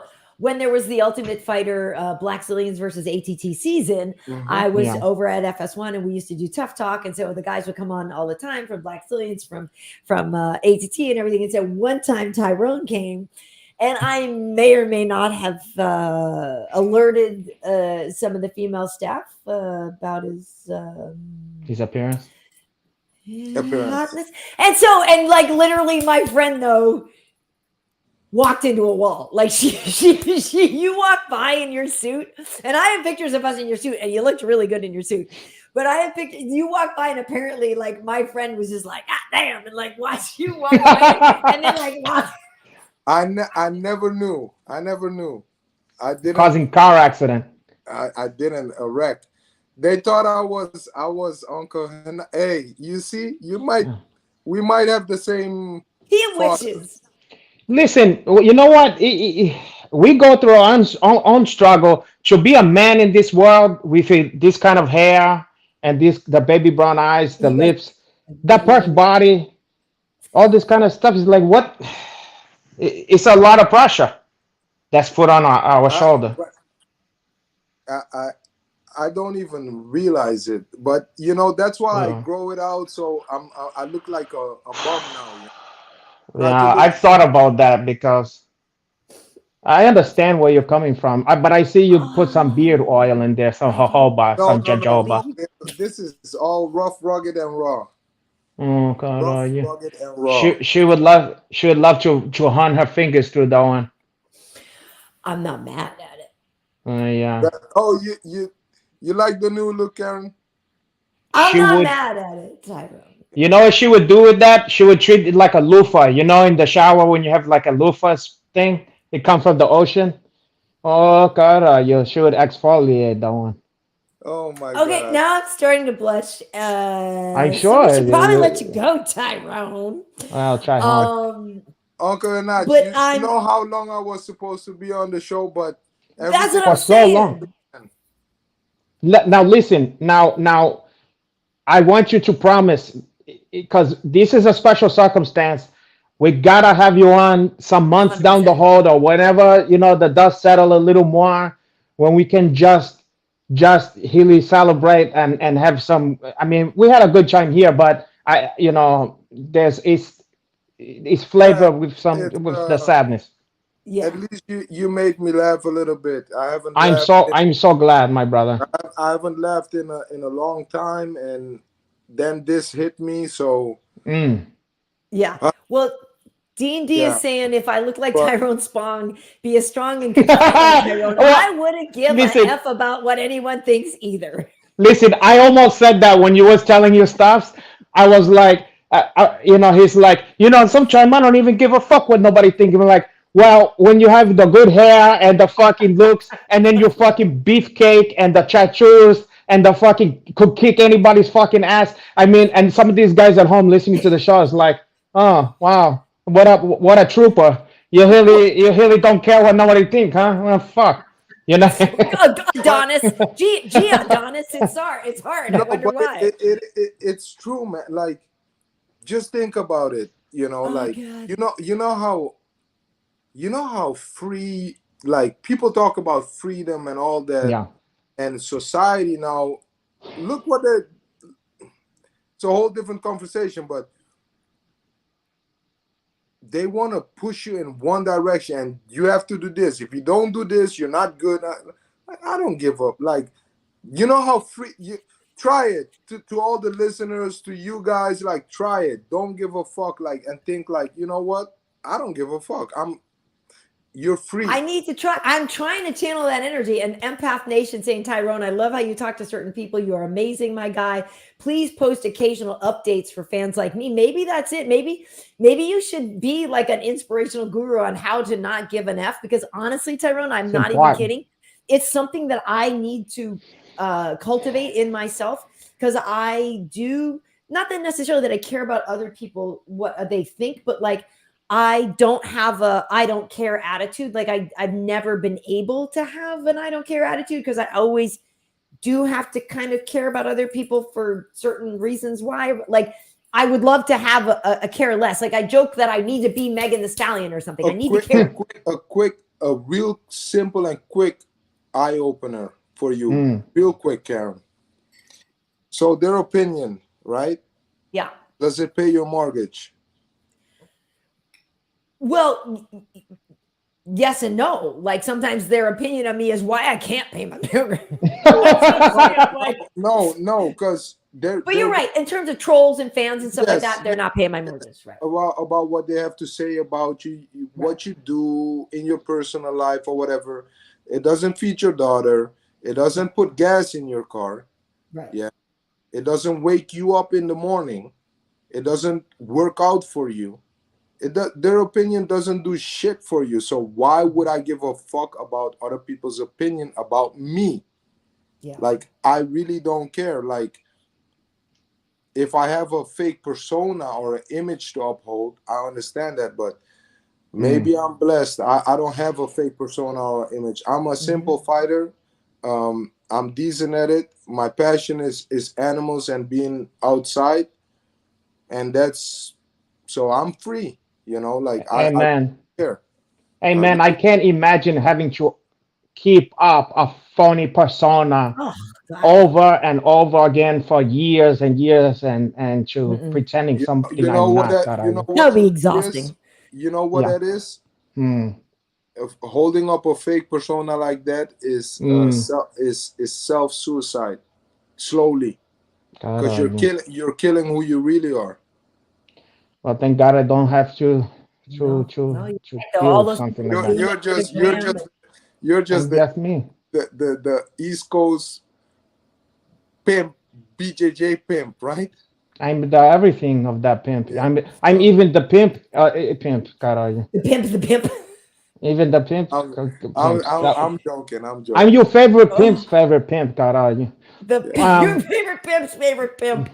Okay. Well, listen. I do appreciate you coming on to talk with us, and yeah, we will have you on. I know you've been training and stuff. Are you going to be boxing again soon? You know what? The next time, Uncle Hanach, time I'm on the show, we're gonna do it, and I'm gonna be in tip-top shape, Karyn. Oh, okay. I'm gonna be in tip-top shape. Shirtless episode. I'm training like a madman. Oh no shit. Okay. Caralho. Okay, so that's a good stuff. So we don't have to worry too much about you because you're getting yourself your training and stuff. That always gonna save your life, you know. I'm trying. Like, trying is better than not trying. One thing. The depression and that feeling of it's messed up. It's real. And I know, my brother. In the past, I always had the strength to just pull myself back out, you know. But I'm 37 now. Certain things pass and you replay stuff, and you know, the most powerful thing in the world is love, and love will mess you up. It will mess you up. You know, just look at history. All the giants were folded by love, you know. So that means that love is really the most powerful thing in the world, you know. It's very true. Strongest thing there is. So but yeah, I can do anything I put my mind to, and I'm gonna be in tip-top shape, and it's time to remind a lot of people. Can't wait. Where? Who the fuck? Y'all must have forgot, porra. Y'all must have forgot. Yeah. I believe in you, and also let's at some point in the DM let's talk about that because I have a lot of experience with that shit. You know, with the mental stuff and the depression and whatnot. So you're in good company, my brother. I appreciate you guys even absolutely articulating that, because that, like I said, you know, too many times people don't talk about it, and we've seen some really awful consequences. So I know Mm-hmm. women are a lot more open to it, you know, or whatever, or seemingly so, but it's important for everybody to do that. So Well, women is also an important component to overcoming that one. yeah, women will get you into depression, women will get you out of depression. Yeah, But I'm listen, use that one. I'm use that one like an antidepressant for her. yeah, I know you do. Yeah, Tyrone, yeah, thank you for stopping by. And you know, like I was saying, I know that Rumble knows how much we love him, right? So we're in a bad place, but we're in a good place because Yeah. we were able to tell him that. He knew it, he felt it, he saw it, he, you know. And so I feel like at least in the worst case of everything that's going on, you know, you can have some lightness in your heart knowing that he knew that you cared and that you told him and showed him that. So Yeah. hopefully that comforts you some. It's I just know myself that it's gonna be a roller coaster for a while. yeah. Uh, Of and I have course. to deal with it, you know, like we'll see what the day brings tomorrow. Yep. And that's how we could do it, you know, Yeah. one foot in front of another and then just try to go forward like that. But yeah, he knew we loved him, and you know, the hard part is that we who love them now have to deal with the aftermath, you know, and that's the That's it. Yeah. reality, you know. So, but we'll I'll try my best. That's all I can do. Yeah. Yeah. And every day, you know, you, not only are the days gonna be a holocaust, but each day in itself, even each morning, each Yeah. hour can be a It's different. holocaust in this situation, you know. And you Yeah, just have to haul with the fucking punches. And one thing, a word of advice here, and this for anybody who's going through this stuff. There came a point where there was so much deaths and so much shit to the point where I was like, I don't even want to go to the funeral, you know, even of a close friends, close family, whatever, because I was like, it's just too dark and I'm not gonna get nothing from it. I know they're gone, all this stuff. And then I realized though that even if you don't feel like you need to go to the funeral or you need to see them or whatever it is, it's like it's for the other people. You there, you go to the funeral, the wake, all that uncomfortable shit to be there for the people who can't take it, you know, who need you strength. It's not necessarily for him, it's for them to, you know, because the people who is left behind is the most broken from this shit, you know. So it's like even if you feel like I just can't face this, you do it for the you know the parents, the brothers, the wifey, the you know the doggies, whatever is the one you know left behind, you know. yeah. It's part of closing down a chapter, no matter how hard it is. But yeah, we're gonna, Yeah, you know. and you gotta help each other. You gotta help each other through it because you're part of a, you guys is part of a group. Like you're part of a fraternity. The people that care Mm-hmm. about him and is devastated from that. Only you guys know this particular pain. This, you know, everybody, you know, a lot of people know what it's like to lose somebody, but there's only certain people who know what it's like to lose Anthony Johnson, you know. Yep. So you guys can help each other, can heal and grow from it together, you know. And sometimes some beautiful stuff can came out Yeah. of those relationship and those stuff, and you get to know people in a way that you're like, I didn't even know that this person, you know, wow, It's true. even new friendships can grow out of that shit. Stranger It's things have true. happened. It's true. I don't want new friends. Okay, Well, okay, okay, fair enough, fair enough. But you can help them. You can look at it as charity. You can help the people. You know, yeah. they need your um, strength. well, maybe I will see you soon. But yeah, like Kanata said, we'll have you back on to talk about much more upbeat stuff. Okay, But promise. I always appreciate. It's always great to see you, no matter the circumstance. And I'm glad you're able to come by and share with us because I know that means a lot. Thank Yeah, Thank Hey, you guys. listen, yeah, it actually mean a lot to us too that you came because we was hoping you would, and we're like, Mhm. it might be too tough. I don't know, but the fact that you did that Yeah. it mean a lot to us, and I'm sure to the fans who love him Yep. and you, I'm sure they were surprised and happy for that. Thank you. Thank you guys for having me, and Thanks. I'll talk to you guys soon. Uncle Yeah, Renato, you will. Okay, my brother, one love.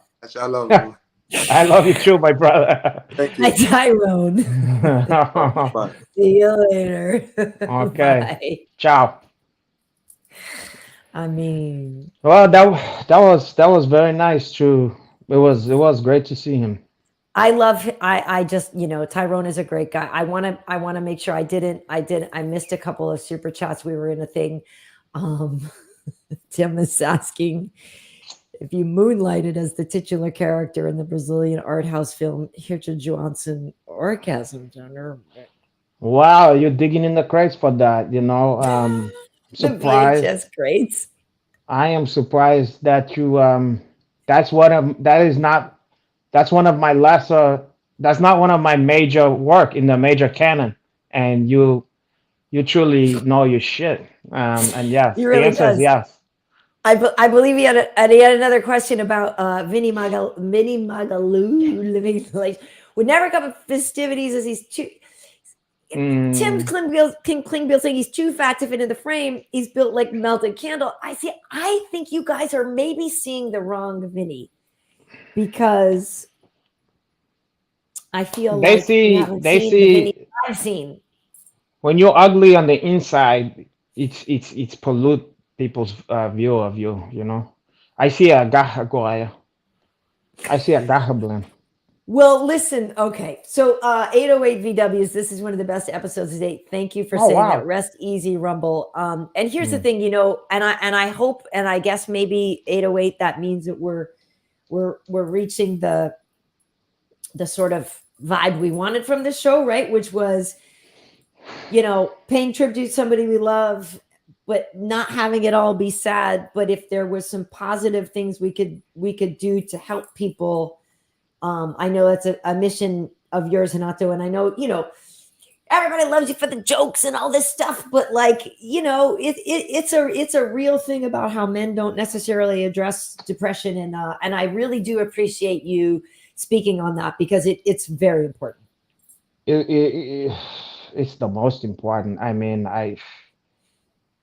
that shit when that shit hits you, it's like you think you understand life, and then that hit you, and then you go, "What the fuck is that?" You know what I mean? And you think it's easy to say before you experience it. Like, oh, come on, you know what I mean? Take it That's off. not Yeah, snap out of for it. me. And then I tell you, I just I seen more than enough people succumb to that one, That's what I'm saying. and unnecessarily. And Yep. when I think of the things that could have happened to myself, just out of, like he said, there's no blueprint, and Yep. but when you find other guys that you respect, who is able to open up and be honest about their struggles with that shit, Yep. it give you a lifeline. It give you like a life preserver, because you go like this, because it can feel so much like, I mean, we say depression, and that don't even begin to, it really feels like you're going insane. Mhm. For you, it feel like you need to be locked up in the loony hatch, Yeah. like you should be in a fucking straitjacket or whatever. So depression sounds very manageable.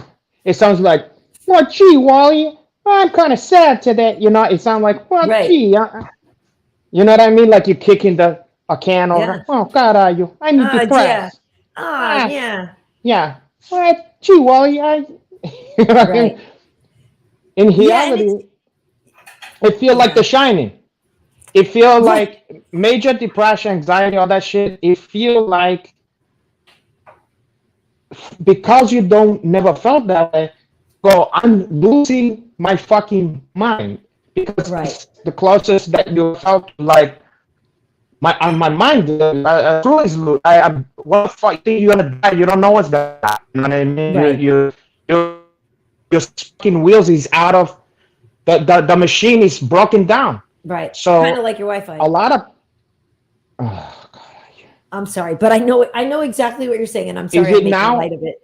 No, But but no, is you're it good. now? No, It's now doing that. Oh. you're a little jittery, but Well, you're look what I can do no, though. you're back He'll quick. now. Oh, Oh, okay. how's that? That's I'm good. back. Yeah, that's Okay. good. That's good. But yeah, it's like you and I know I've like I do, there's different things we all do, coping mechanisms, right? Like if you're kind of having a down day and it is sort of that thing like worrying about things is like praying for something negative to happen, right? It's like that whole idea of spending so much time thinking about what if this bad thing happens, like you're kind of manifesting the bad thing and you don't want to do that. But when people get sad and depressed, like it on the one hand, you want to try to tell them like, hey, maybe try to train your brain to think of something better, or write down all the, there's different things, write down all the things that are bumming There's a you lot of and stuff. burn that, or do this. And so I think that part of it is addressing and not saying that these feelings aren't valid. Like, yeah, I'm really feeling these things, and now what? Like, but to try Well, to just squash them and say you're not feeling them is not a help. well, the scary thing about this shit is that you don't realize that it's something that you need, that is a dire situation, almost until it's too late. By the time you know that you fucked up, Yep. it's gotten to be so fucking, the valve is broken, Right. like Already a floodgate of like, yeah. and so once that happened, it's like the pipe was fucked up, and it would be a lot easier to fix it. But when the pipe is still intact, even though it's still working, but it's Right. like you're like, okay, I can maintain this. I'm just angry and I'm this and I'm that and I'm that, I'm sad or whatever. Yeah. But you still maintain, you still can function. But then when the fucking thing busts, then you can't function. You can't Right. sleep. You can't eat, whatever it is, and then all that is what happened. Then lack of sleep, Yep. and you can't fall asleep at night. You can't. Then all the wheels come off of that one. Then to put Humpty Dumpty back together again is a fucking long process. And Yeah. for some people, if they don't even know what's happening to them, or let's say they're so manly that they think Yep. oh, that's pussy shit. There's no such Yep. thing. That's Right. an excuse, whatever. What can happen to those guys is they're so ashamed of feeling so out of sort and so weak, frankly, Yep. physically, mentally. They Yep. tired. They feel like crying, whatever the fuck it is, that they hide from everybody, even their wife, their kids, or whatever. They just kind of, it's like they go into hiding in plain sight. Mm-hmm. And then those is the guys that end up killing themselves because it Yep. gets so bad that they never was able to confide in anybody, and then because of that, they never able to get any fucking help because you need help, Yeah. and There's it's no, not nothing wrong with that. at that point, like all that willpower shit and the stuff that you see in the videos where it's like it got fucking, Just I keep almost said, running, Renato. Just run through the well, pain. I almost said Frank Stallone, Sylvester Stallone with that hockey one, like it's not gonna be easy, and sometimes you're gonna do. You know those videos where it's Right. like where I have that hockey Balboa monologue in that one, Yeah, and you yeah, need to yeah. kick down, you can't do it, and all that shit is great, and all that shit is for before you fell into the fucking vortex of the Twilight Zone. Right. At that point, you need more than just, hey, you know what? I'm tired of getting kicked around. You know what I mean? That's great.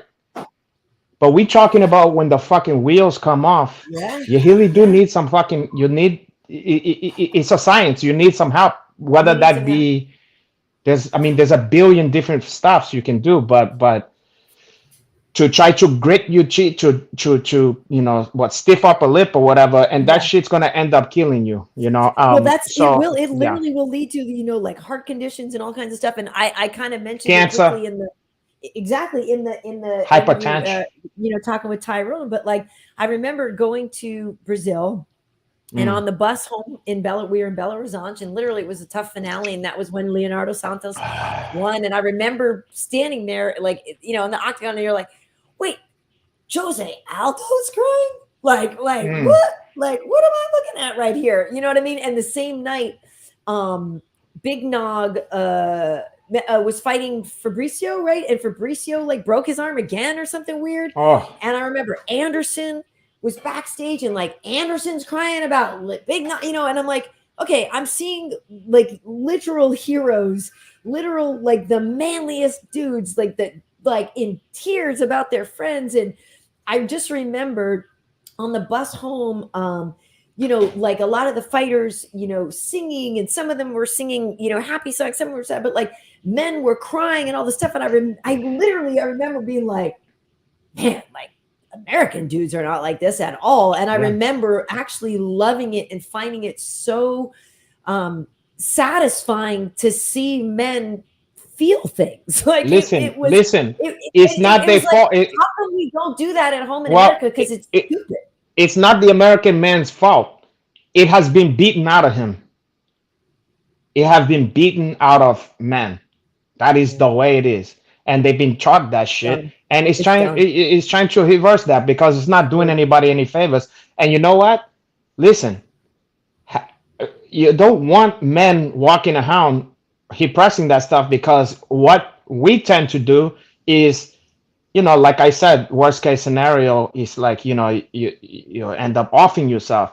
But then a lot of time, even worse than that, is you end up offing people around you. You know what I mean? And that's how you get you get a lot of misguided violence and stuff. Yep. Because it's dudes who don't know any other way to express the fucked up shit that's going on in their life. They don't have any coping mechanisms, right? Yeah. And also I think people equate like crying mean, I don't know, that you gave up or something. It's like it's a weakness or whatever. But in reality, it's just, all it is a fucking emotion. Like, I always think of it in terms of laughter. I think that is like, you can't plan, that kind of feeling where you're with your friend and you guys can't stop laughing, and to the point where almost no sound come out of there because you're laughing so hard. You know what I mean? Yes. And like, you want to almost pissing yourself on cramps, stomach cramp, like stop. Right. You can't plan that kind of laughter. It just happened when it happened, Right. Imagine if we was taught to suppress that. Like, men, imagine if someone said like, oh, a heel man don't laugh. You know what I mean? And imagine that kind of a lifey. So thank God that's not the case. But to cry or to just express, whether it's tears of joy or sadness, whatever, even if you saw something beautiful, if cheers is welling up, if something's happening and then cheers is trying to come out of your face, how can that be something that's unmanly or whatever? It's like you male body was made and it does this. And it's it like, did that. So how is it wrong? Exactly. Imagine taking a piss is unmanly or something like that. Like, oh, you let that piss come out of there, you let that. It's crazy to me, that we can't. I never look at it as a unmanly stuff, Well, Wonder Girl is saying, Wonder Girl NYC saying Brazilians are sentimental outside the cage. LOL. Glover is a good example. It's true. Just watching Glover,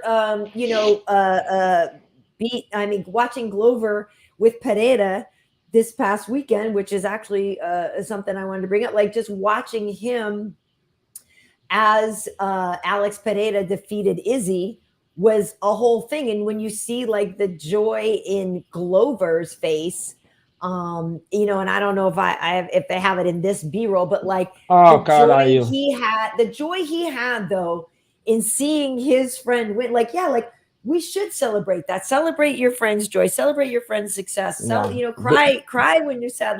Well, I remember Gaethje when Jose Namajunas won the title. Yes. He was in his car and he was crying. I mean, a lot of people gave him shit about that, and it's like, what do you want from a guy? What do you want from a guy just to be like, yeah, congrats, or whatever, you know what I Dude, mean? exactly. When Chiesa, when we laugh about it, but when Juliana beat Amanda and Chiesa went crazy and all this stuff, like we give him grief about it at work, but Chiesa's the biggest softie you've ever met. And he's just like, yeah, I love her. She's my teammate. She's my girl. Like, how am I not going to sit there and freak out and get overly emotional? Like her dream just came true. And I've said that, like, I've been at work. Well, I was there when when Tyrone beat, Robbie, or like when DC, like different things, like my friends have become champions and stuff like that. I've seen some of the greatest there. I've been there. I was there when Bisping got in the Hall of Fame. Like I've been there when some of my friends have had their greatest moment, and I'm freaking just as thrilled. Like I'm so excited for them. Like what? It's a wonderful thing. Like what, it's a wonderful thing. I mean, look, different cultures have different stuffs that they heap on people, and women have, the opposite of that. You know what I mean? You're allowed to cry, but you can't show hate, or you can't show, right. Right. You know what I mean? Well, I don't like to cry. I don't like to. Well, we can't cry at. We can't cry at. You can cry like certain times when I've made a. And it's funny because I'm saying all this stuff about feel your feelings, and I do feel my feelings sometimes. But I could literally, like, I am a professional at stuffing my feelings down and pretending they don't exist, like 100%. 100%. But that's a part. That's a specific to you, not to females in this country or whatever. Exactly. You know it's specific to me, dude, because of certain circumstances. Or because of your own story. As a protective measure. Yeah, because like if I had shown the emotion, it would have been worse for me. So as a protective measure, I didn't show them. Understandable, yeah. But we have in this fucking country where, certain people is taught to do stuff that's anti how human beings is work. I mean, that's why I never want to be in a relationship, because my body is telling me, oh God, are you? Look at that one. Look at that one. It's true. It's why you think I want to why women, why parents, women, everybody, the society try to tell me not to spread my seed willy-nilly or whatever, to give freely, to give in my sperm. Why can't I give that one? My God made that one. Tim saying Australian men too had it beaten out of him young, and in terms of showing emotion, got that beaten out of him. But now that part of me is blocked off. I haven't cried since age 12. Oh, that's half. That's true. Honestly, because with the Aussies, I feel like just out of the ones that I've known, the ones that have been in the UFC, like Jimmy Crute, these guys, like Ty, those guys feel emotions. Ty's a sweetheart. Yeah, but maybe they don't. Maybe they don't cry. Maybe they don't cry though. Because it's like, because they like Mark Brady and Sharper Reed. They go like, yeah, mate. Wait, what's the one that say you and me are the very best of friends? Yeah. You and me, you're like Keefe fucking George. Wait, what? What's this guy's name? Who just said that? Keep going. No, keep going. No, what's the guy's name? He said Keefe George. Keith George? No, what's the guy who just said that? The Australian guy. It was Tim Klingbeil said that he. Jimmy Klingbeil. But Australian too. Tim. Fucking had the fuck up, Tim Klingbeil. Had the fuck up, fucking Klingbeil. Had the F up. Hey, how about though, Renato? Yeah. The other night, how about our former guest, Dan Hooker? I'll tell you what, that was the biggest relief on the card for me. Me too. I held my breath that entire fight. I said, please let this fucking guy get back on track here. Let Dan because it just seemed like it was unfair. I don't know. It just didn't seem hype. Dude, I know. Because he's such a good dude and he drops in weight. They only give him killers like the whole time. Same thing. I'm just like, can a brother get a break? Like, well, people were starting to not. I felt like people needed to put some respect on his name. Like people was acting like, you know how people is treating Hustle Westbrook right now. Yeah. It's like he sucks now. You know what I mean? It's like the way they was treating him. Like, listen, man. There's no way that he's just somehow magically just terrible or something. This guy's a really fucking talented fighter, and he's got heart. He's skilled. He hits hard. You know what I mean? Come on. And I was like, I was so glad that everything got evened out here. You know, I'm like, this is good developments. You know, maybe Me he's too. And you on the could high see the track. joy, like the relief in his when he was talking to Joe after, and that Hmm. interview was fun, and you could just Yeah, see the relief. And I was excited because I was like, oh, look I got nothing against Alex Pereira, and I met him back with me training with neither. Anderson, but we're Team Izzy. Like I don't think anybody doesn't know that. So yeah, I was really thinking the whole time in the fight too, like how it was going. That Izzy was Oh, you're on the silent on Izzy him, right? now. Yeah. Yeah. Oh, sorry, I was going back Oh, and forth, but oh, just in okay. general, I was thinking that Dan's fight was going to sort of set the stage. You know what I mean, for Yeah. Izzy and those guys. You didn't want that to happen. You didn't want it to get Even off though on the we home know foot. that what's his name had lost earlier, Shane, not Shane. He does the haka.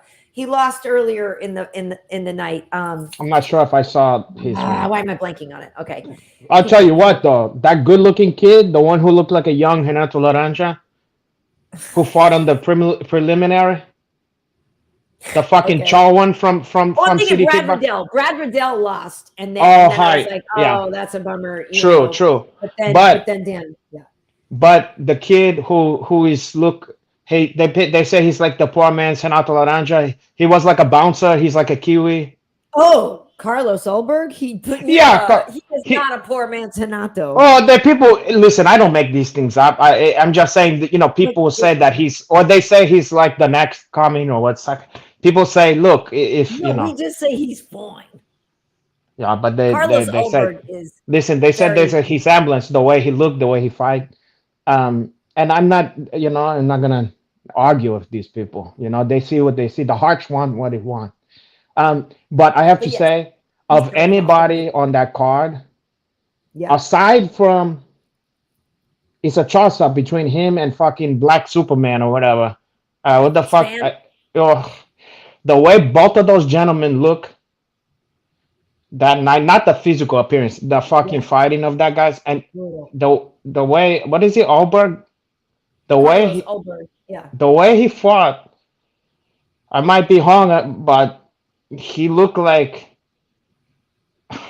he's got the stuffs, like the heel stuffs, like we might be. He looked like a serious problem. He looked Well, and like the here's the thing future. with him. Yeah, because he was a kickboxer first too. So it's that whole kind of story, Yeah. right? Where kickboxer first and then, crosses over into MMA. So I met Carlos over on Fight Island. Oh, God on you. And so we were hanging out, like it was really cool. We were just meeting him and he was going to be on Contender and stuff like that. And like, he was really just there with, Israel and those guys. Yeah. And I remember, Did you put his hand on? Did you put your hand on his leg or anything like I on his did thigh? not touch him, but we were out Okay. on we swam out to what What? You was it, guys like, went on a moonlight swim? You and no, Albert? there was like a You dock heard thing it out here. there, and I love to swim. So I was swimming out there and stuff like that. But we were talking. I got to know him out there a little bit. Heard about just some more stuff about his life and growing up and things like that. I bet you So it's did. interesting to me. I'm happy to see him doing well, and I think there was a lot of sort of not. I don't want to say pressure on him, but there was a lot high expectations, and he came in, did okay, then kind of stumbled a little bit. But it seems like like everything's coming The together. And he's potential got of that kid, like, yeah. I mean, I'm sure. Look, I'm not saying anything that nobody else. I mean, anybody who knows anything, if they watched him, that especially that last fight, they gotta be like, holy shit. The lucha is the lucha libre sportiva version of what There you Karyn Bryant. go, boy. Huh? He's trying though, and that's the main stuff. I They can. It's mean, like the Highlander. They can be only one for her. yeah. I laid down the framework for all these fucking guys here. Um, All right, I get it. I get it. Well, listen, were you though? I mean, I don't know. Should I?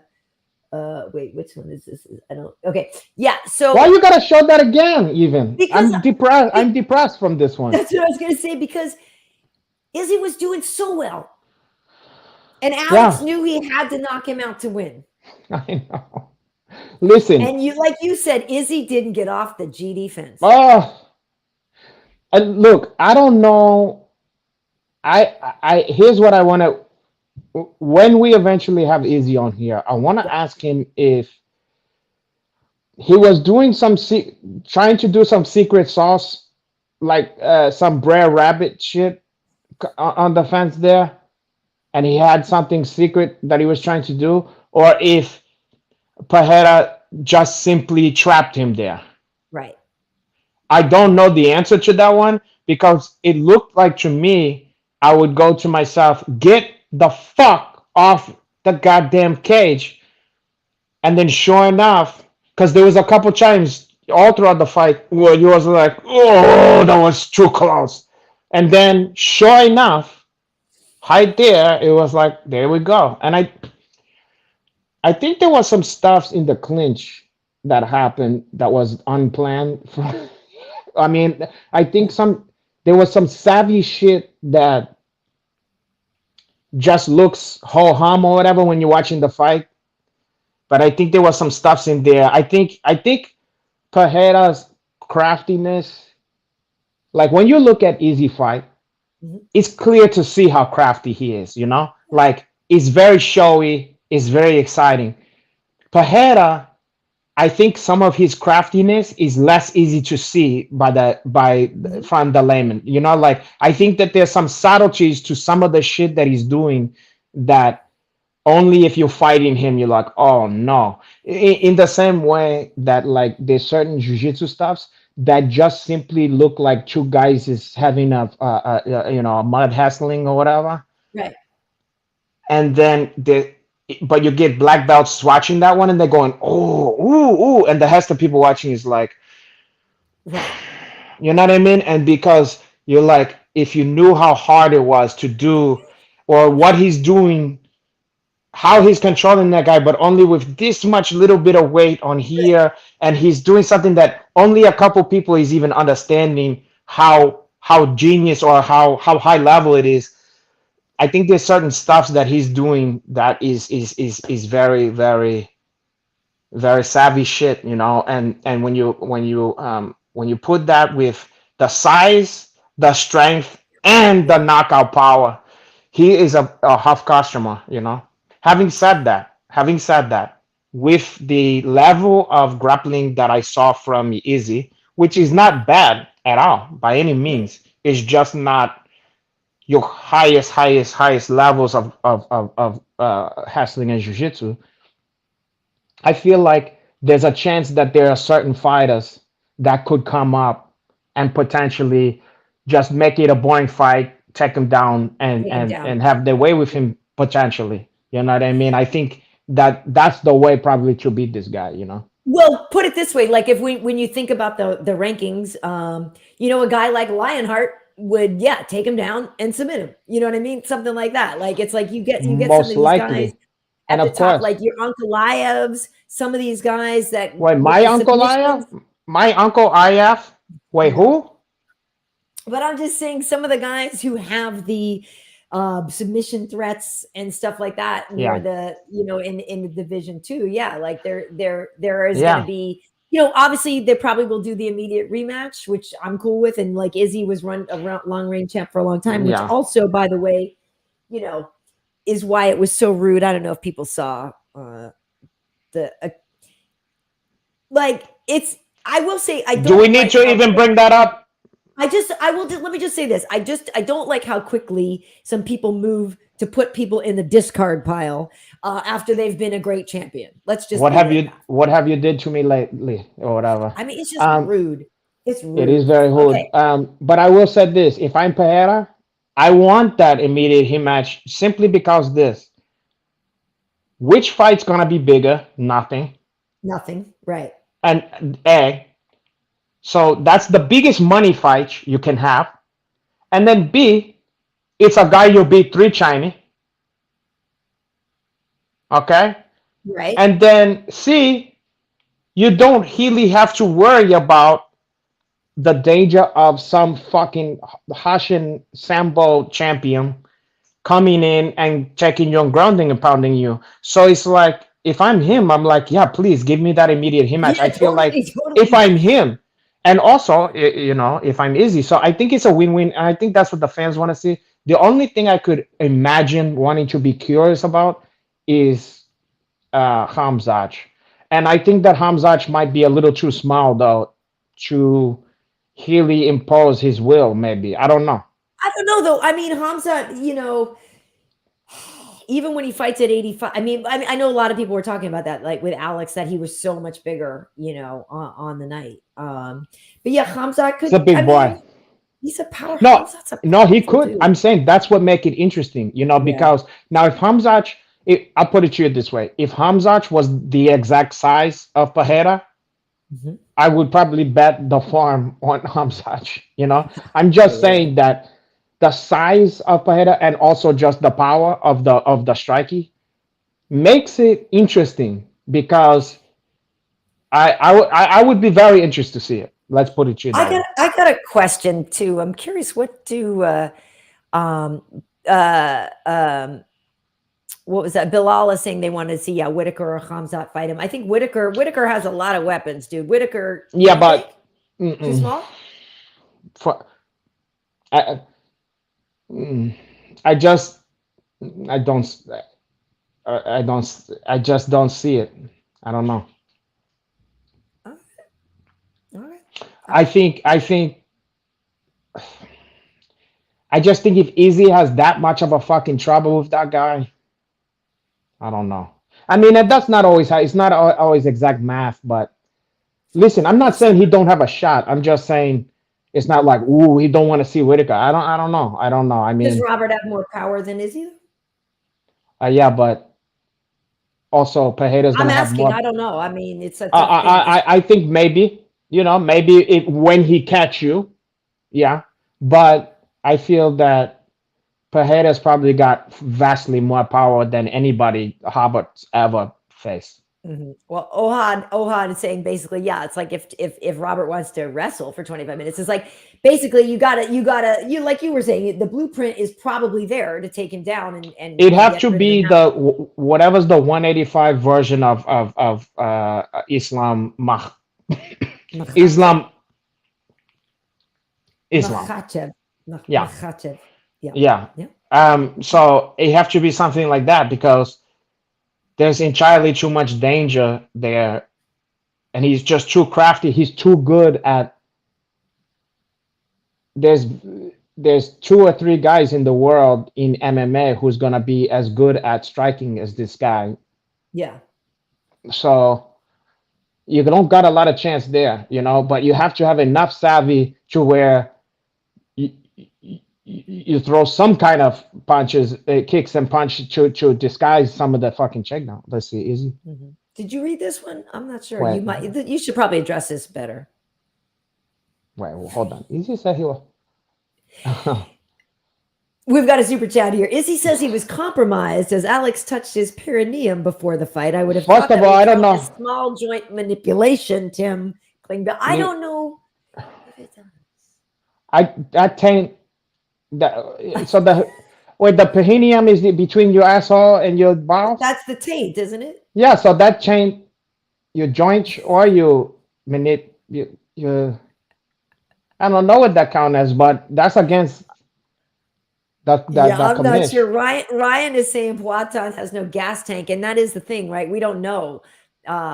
Striking, he could do that a long time, right? I agree. Like, we don't know what his.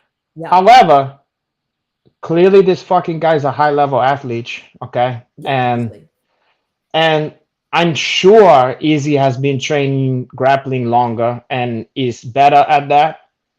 Yeah. So the fact that in that short amount of time he was able to address some of the problem shit that was going on there, because I bet you, look, Izzy, if you let him haul with like just hobbyist fucking jiu-jitsu, he would do good in a jiu-jitsu class. You know what I mean? It's like he's not bad at jiu-jitsu. I remember some people saying, "Oh, his jiu-jitsu looks shitty." I go, well, you got to imagine he's trying to take down a very physically strong guy, and who have been training in a full training camp with some of the best in the world to learning how to. There's a difference between. It don't mean that Pereira's great at jiu-jitsu, but you can get pretty great at takedown defense, if that's Yeah. all you're training, like in your new skill set. Yeah. I mean, there's a few stuffs to do, and you training partner after training partner, day after day, and your muscle memory can get good at that stuff. Yeah. Yeah. Now the What's problem your is, well, go ahead, go ahead. no, I was just gonna say, what's your take on like Alex and his whole like look and vibe and stuff? Look, I, I'm Because some people look. didn't like Izzy as a champion because some people thought Izzy was, effeminate, or some people were like, I want like a badass guy, and like they don't like that Izzy paints his And nails and stuff you like know what? that. Whatever they said, that's fine. And you know what? Just like Chihon said, people like what they like. He likes what he like. He like to do. He's who he is. I can't tell them that they harm. If you don't like Izzy and you think he's effeminate, or you think he's garbage, or he talked too much shit, or or he hunts a hound and he's scared, whatever you think, for you, that's what it is. So I can't tell you not to believe that. Right. For me, I just happen to very much like the guy. I Me like too. a lot of stuffs about him, Me but too. I see it's polarizing. Some people don't like that shit. If you flashy and want the hatch, people not gonna like. Some Yeah, people not fine. gonna like it. You know what I I was just mean? gonna say it's Yeah. no, 100%. But There's having said that, I was not hooting for Pereira at all, right? But if he was not going against Izzy, I would be a fan of the guy. I yeah, like the way he fight. I think he's a very dangerous, athletic, fucking mean, yeah. nasty fucking fighter, and I don't see anybody not liking that style. You know what I mean? But the question is he can he handle guys who is like have a greater grappling and hustling pedigree? We're gonna Right. see. We'll see. I was just saying that same thing. Like against other people, I like Alex. Against Izzy, I like Izzy. But Yeah. Alex has or Alex, like there is something about him. Yeah, he's exciting. It's Look, weird because he's not conventionally, in terms of my thing. Like if I'm objectifying him here for a second, he's not what I would call necessarily conventionally handsome, but there is something very sexy about him. no, you know what he got like that what's his fucking name? What's the Don't fuck? Robert Davi with the bad face. No, I not know. Harvard Derby, not Harvard Derby. I was gonna say a young. You ever seen what's There's his something name? like mean looking No, about but him, but at the same time, it ends up being kind of cool at the same time. look, it's the guy that I know his name. We all know his name so well, and I can't think of right now for some stupid reason. The What the movie? What cop. show? No, the cop in The Fugitive. Oh, Tommy Lee Jones. But Tommy Lee Jones, you ever see him like in like Young coal Tommy Lee miner's Jones? daughter, or like Yes. when That's a in pretty the good reference. That's a pretty good late one. 70s, he had a Yeah. manly cowboyish Yeah. Yeah. hugged man thing going on that women he's fine to. I interviewed him once, and I remember with Oh, Tommy here Lee you Jones, go. though. I Yeah. was like, and no, but I had to do this because of all the things that you just said about him being Mr. Manly Man and being Mr. like rugged and Mr. whatever. Yeah. And like there was a rumor that Tommy Lee Jones had made this reporter cry in an interview one time because he's just kind of mean. Like he was just sort of like, yeah, like he's smart, and so he doesn't tolerate fools. And Yeah. you know what I mean? You kind of get that from him, from his acting sometimes. Like, you know what I mean? Absolutely. Like Yeah. he brings it. So if you guys remember, he was Al Gore's roommate at Harvard I heard about that. Yeah. way back when.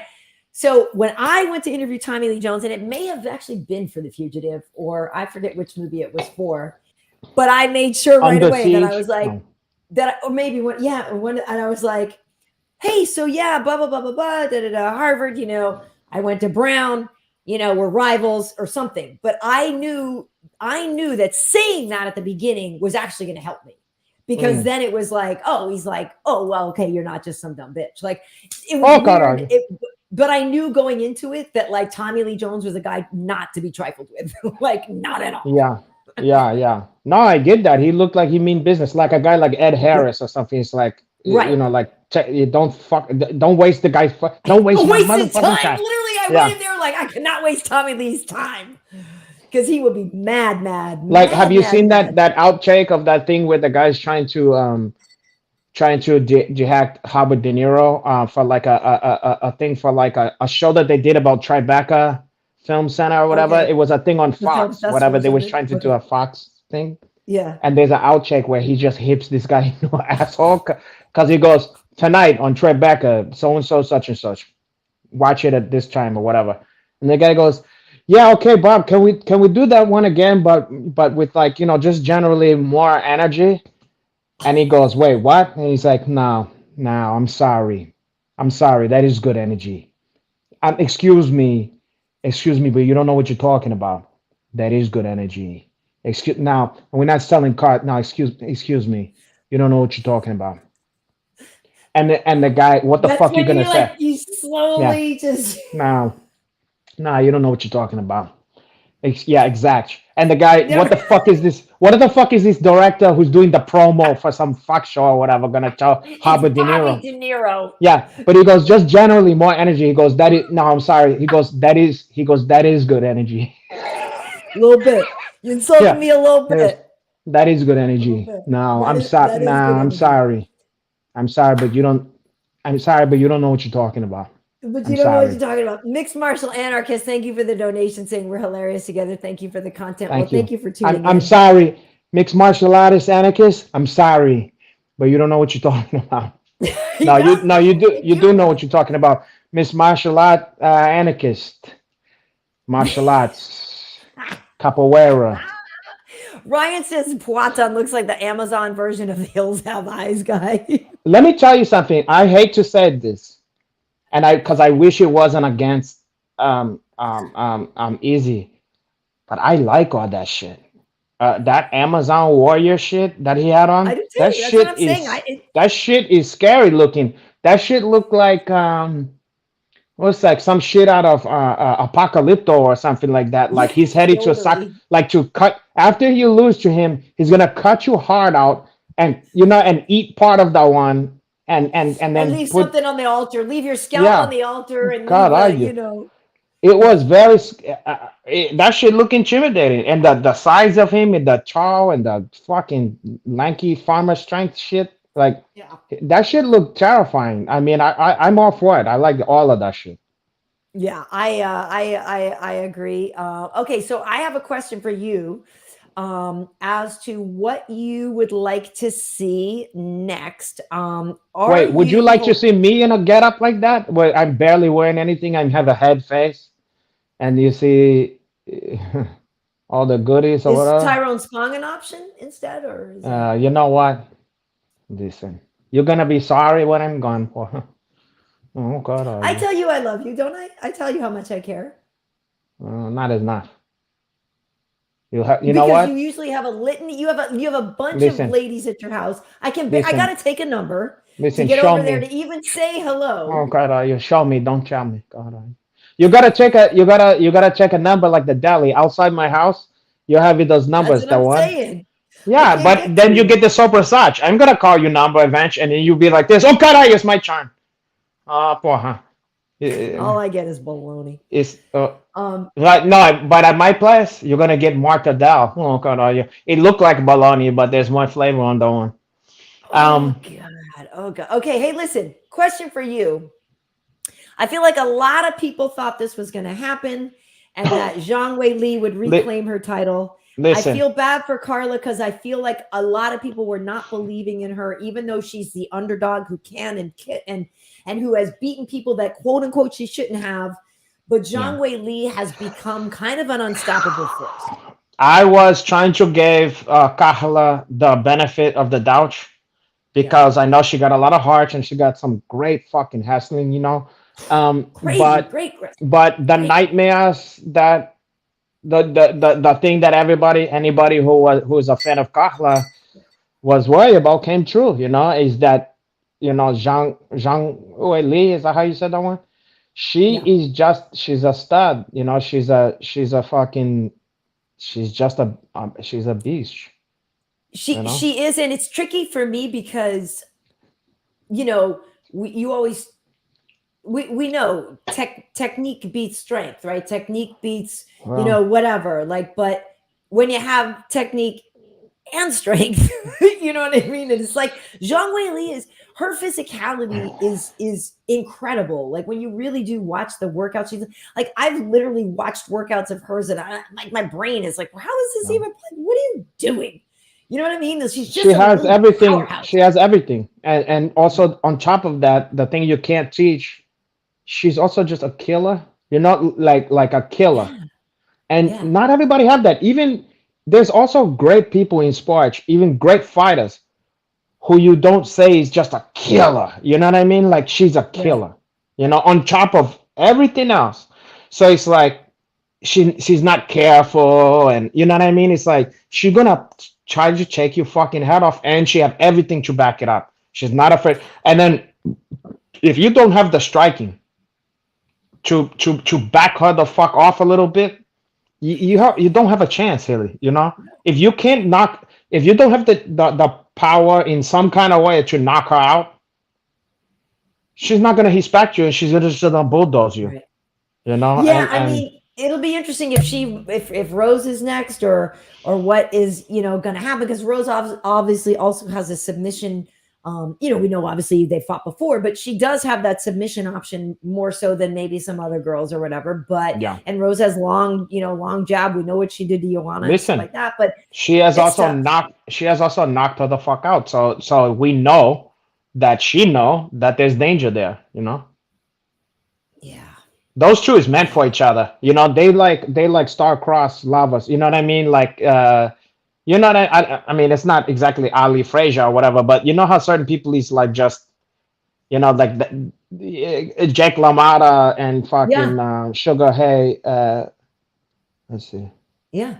Well, Lil Seal saying the fact that people booed Carla for winning a boring decision to get the belt is mind-blowing to me. Yeah. Let her get one paycheck to change her life before she goes back to a regular life. I mean, I know it takes two to tango, and people were, like you said, mad about that title fight, but it's like you can't put it all on one person necessarily either. No, right? You can't. That was just unfortunate. I mean, look, the way I look at it,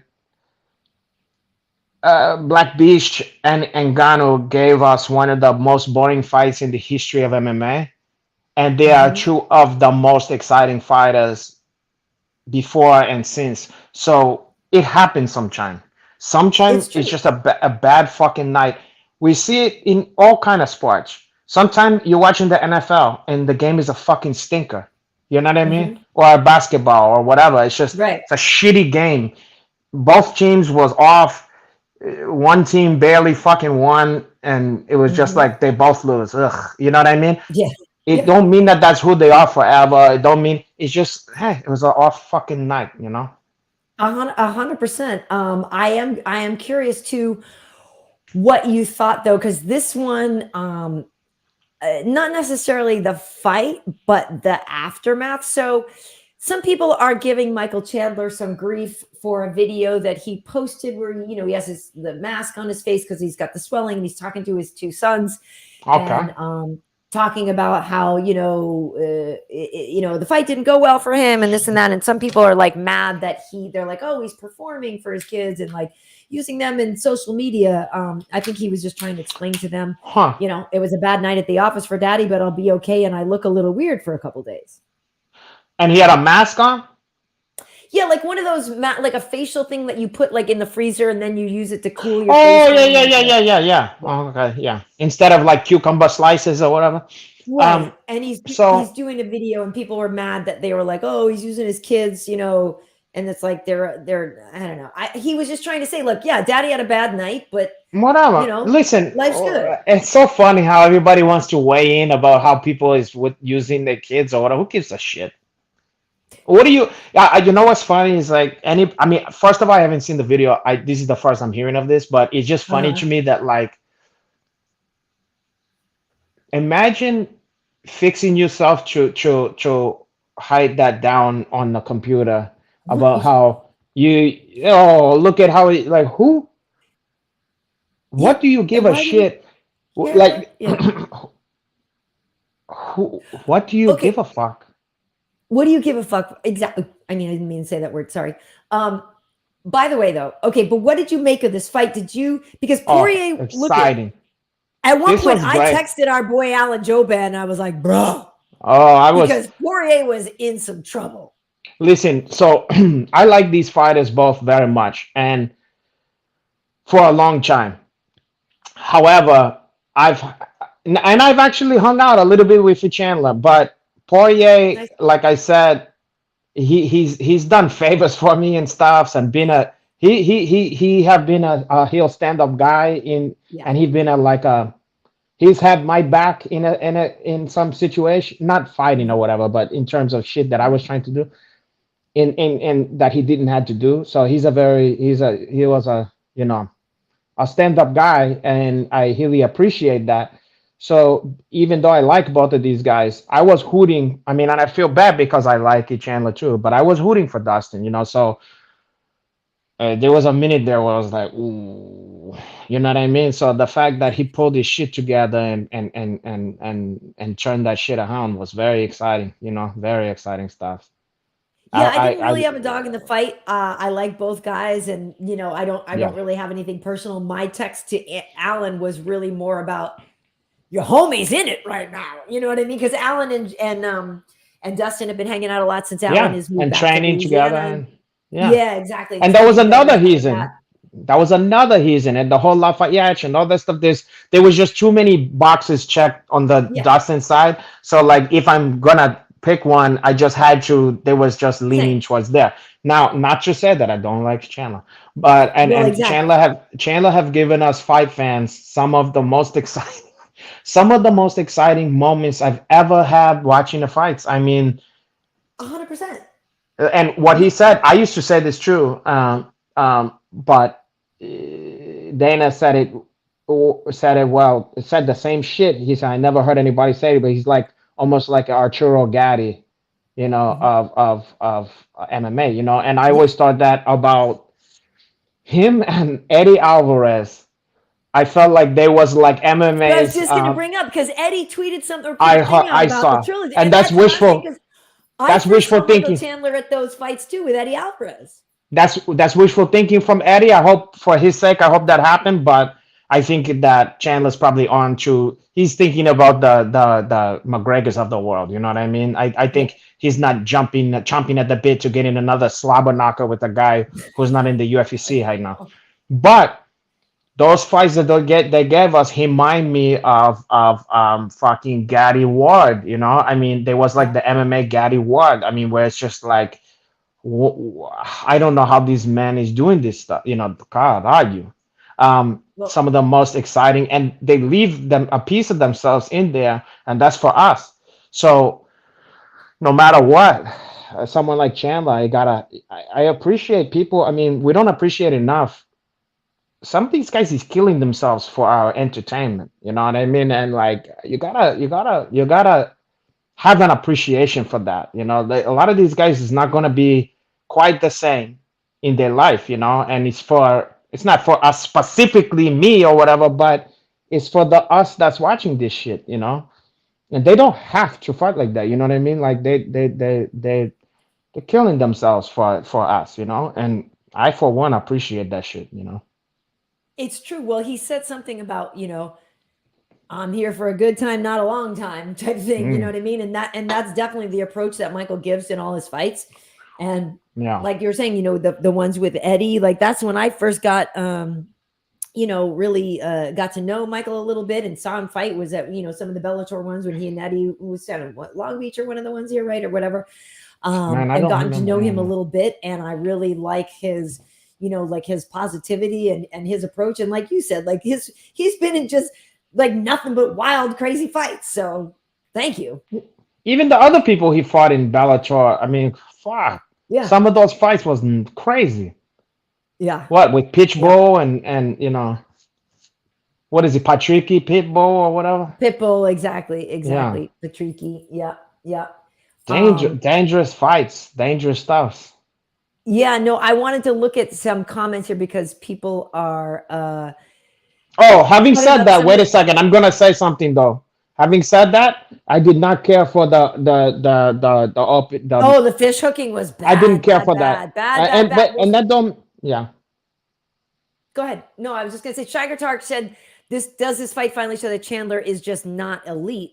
He's entertaining, but as far as an ultimate fighting champion, he's not panned out. He, I will Didn't he say beat this. Gaethje? What was that? He beat Gaethje though, right? No, I think Gaethje won, didn't he? Or did Gaethje beat? Oh, you're right, I because think then he had, Gaethje went on to fight yeah, Charles. yeah. Right, right. But I feel that, let's put it to you this way. I feel that, Tony and I was his. felt this when he came in. I felt like he definitely could contend for the belt, you know, and Yeah, on the high day, he could win, you know. Like I wouldn't put it past him. A lot of people thought Bisping would never smell the fucking belt, you know what I mean? So yeah. I wouldn't. I think he's talented enough and dangerous enough to win a bout. Do I think it's likely when you have people like who's the Islam or whatever, you know? Yeah. Isn't that who he would have to fight?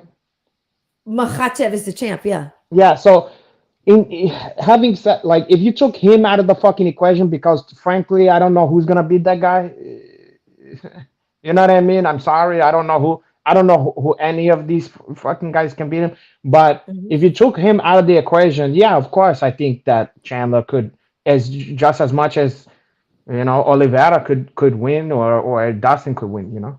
Well, yeah. Tim is saying Chandler came within probably 5 seconds of winning the title against Charles. He is Yeah, elite little seal, saying he was one sequence away from being champion of the yeah. world. I mean, And yeah. and There's a and lot you could argue. having said that, I think in his DNA, even though he's a white guy or whatever, he have the pohada inside him where he can't help, like the ex murderer. It's like he can't help himself. If you're gonna bring him, if you're gonna go stand in the middle, let's bang, Yep. he's gonna do it. So I think he lacks whatever it is that GSP have, where he can discipline himself to Right. stick No, to he's a. so I think Michael's probably so hyper competitive And he's just that he certain lose like good people. sense goes out the window sometimes, like self It's protection, just self his whatever. style. Yeah, it's Yeah. his style. Bless his heart. GSP, there's certain fighters who can discipline themselves to stick to a game plan that Yeah. maybe the fans is like, boo or whatever, but you end up saving your marbles and winning the Yep. fight, you know. So in that sense, yes, he gets heckless, and that is something that's really, to me, the only thing that keep him from being at the chop chop chop echelon, is Yeah. just that aspect right there, because he have the talent, he have the skills, he have the tools, you know. And maybe he's a Yeah, I little agree. maybe he's a little short, you know. He's a little short, He's a little the stock. Yeah, like his frame is you know, maybe not a, ideal a little necessarily, something, you know. He's not but huge. okay, so lastly, I do want to say, and this one hurts. I don't even This want one it hurts. to be honest, Cam Branch. I don't even mean to be dramatic. I don't think I want to see that again. To be honest. Well, we're not going to see the finish necessarily, but Okay. here's the thing. I mean, it's sad. With Frankie losing his final fight, he's been, for the longest time he hadn't been finished, and then Ortega was the first one to finish him, right? And then he had gotten finished Yeah. a last couple times. So the thing that I took away from this was I was glad that it was his last fight, and at least he Yeah. knew going into it that, yeah, it's time to stop. And if anything, this affirmed that. And it's hard because, for Chris Gutierrez, it's a highlight of his life now, right? Taking out a Hall of Famer, taking out Yeah. whatever at Madison Square Garden. And it sucks when somebody's highlight comes at somebody's low light, It's bittersweet, you know. I remember Mike Tyson knocked out Larry Holmes, you know, and when you see a lot of people who is in a little bit younger generation than me, when you see that as like on a montage highlight film, it makes, Larry Holmes look like a fucking bum, you know. Right. Larry Holmes was one of the greatest fucking fighters that ever lived, and he was a master in there. You know what I mean? And he was incredible, and he looked like a bum. You know, he just got dusted off by a young Mike Tyson. Now the funny thing is, when he was Mike Tyson, when he was the young guy, he did the same thing to, I think he was Muhammad Ali's last fight. You know, and he knocked out Ali. You know, and we had the same feeling then. You know what I mean, of that stuff. So Yeah. it's just depressing when you have to look at someone who is so great Yeah. have to get beat by the young stud and get just knocked out. It just make you feel sick. I felt sick. I felt sick. No. There's no other feeling. My stomach felt sick. I hated to see that. I hated it. Same here. Same And here. I was. I don't hate the kid for doing it. He's got to do what he's got to do. If Yep. anything, maybe like, couldn't you just throw him a bone and like find maybe like, if you know it's his last fight, could you maybe give him like someone else who's an old dog that's on his way out too, and they can Right. just like fight it out, like, Right. I know. I know. I know. like, you know I what I'm know. saying? Like, I didn't they do I that? 100% know what you're saying. It's like at the end of it, like just give somebody a little bit less of a killer or not. Like, didn't Not they do that with like Cowboy Cerrone and Nightmare Sanchez or something like that? yeah, where the last one was just kind of like more age Like, can't you appropriate and just that give kind it of like, just make thing. it a nostalgia one and have these two guys, like these two older guys, fight it out? Like, I don't see why you give it that. Clearly, that kid is a fucking up and coming stud. Yeah. If Frankie's not fighting for like positioning, there's nothing in it for. Man, I don't know. I felt bad about that. I felt that was a dark spot on Well, on the D&D evening. saying, we should have gotten something like Dominic Cruz versus Frankie. That would have been beautiful. Yeah, maybe something like that. Now you're cooking, but even that is like, Cruz is still relevant. I mean, in the sport. I don't know. Cheeto kind of It's changed true. the script on that one. Well, whatever. But that's more like it. Now you're talking a little bit That's what better. I'm saying. Yeah, that's more appropriate, age appropriate, Something. sort of veteran, record type thing. It's tough. Give him because- Jens Palva or something like that. Yeah. Somebody bring somebody back out of Hitchheim. Let's see. But it's true that they feed the old ones to the young, and it was one of the things DC kept saying on the broadcast. It was kind of bumming me out, but he's kind of right. He's like, it's kind of how a lot of our heroes leave, is on their back. It's like Almost always, get but matched that up with a young guy, and it is what it is. And it, look at I worked the night Anderson had to say goodbye because Uriah was his last one and stuff like that. Like, it sucks. That's how it it's goes. depressing. It's so depressing. Yeah. I hate looking at it. I just don't like it. Yeah. It just Sorry. it's heartbreaking. It really is heartbreaking. It is. Especially because, like I said, they gave us so much, like they had to, all the excitement that Frankie gave us, Mhm. he had to pay dearly for that. It didn't cost us barely nothing. You know what I mean? Like, Yeah. what he put into it, I know. there's something. It's just the way it is. Life is cruel sometimes. I will say this though. I mean, he is in the Hall of Fame. He was a champion. He's had I the highest understand. of highs. Like, I will say, at least, although it's awful the way it ended, hopefully he can see that He there was will, so but much more just plus than minus. just that night, like to walk out with your fucking I know. kids and you were starched and shit. Dude. The only thing that helped me a little bit was that he was so lucid and sharp after Right away. the fucking Yeah. interview.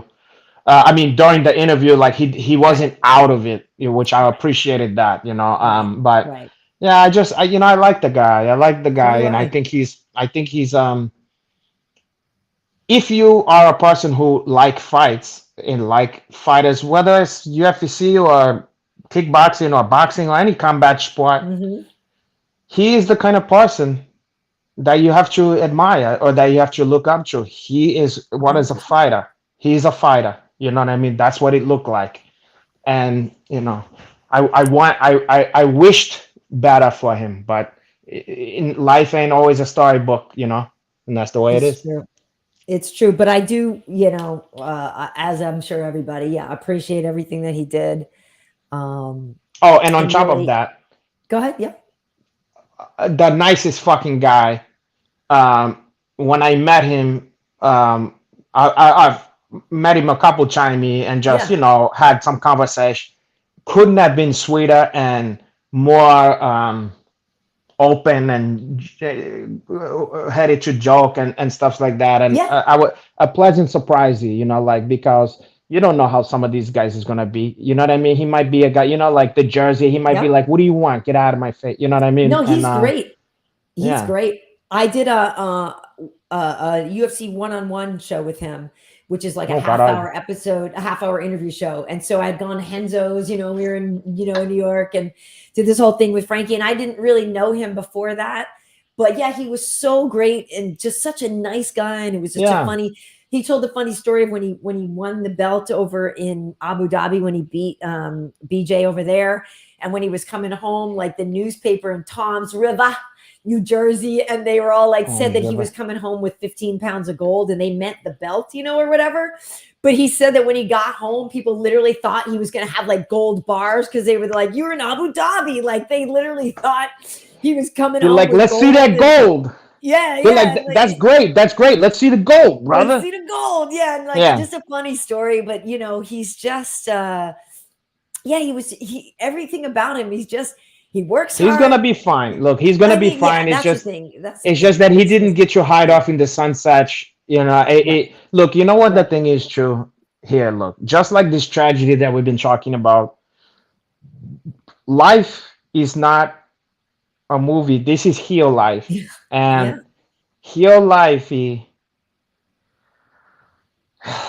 have everything. It has every fucking thing in it, and it will break your fucking heart.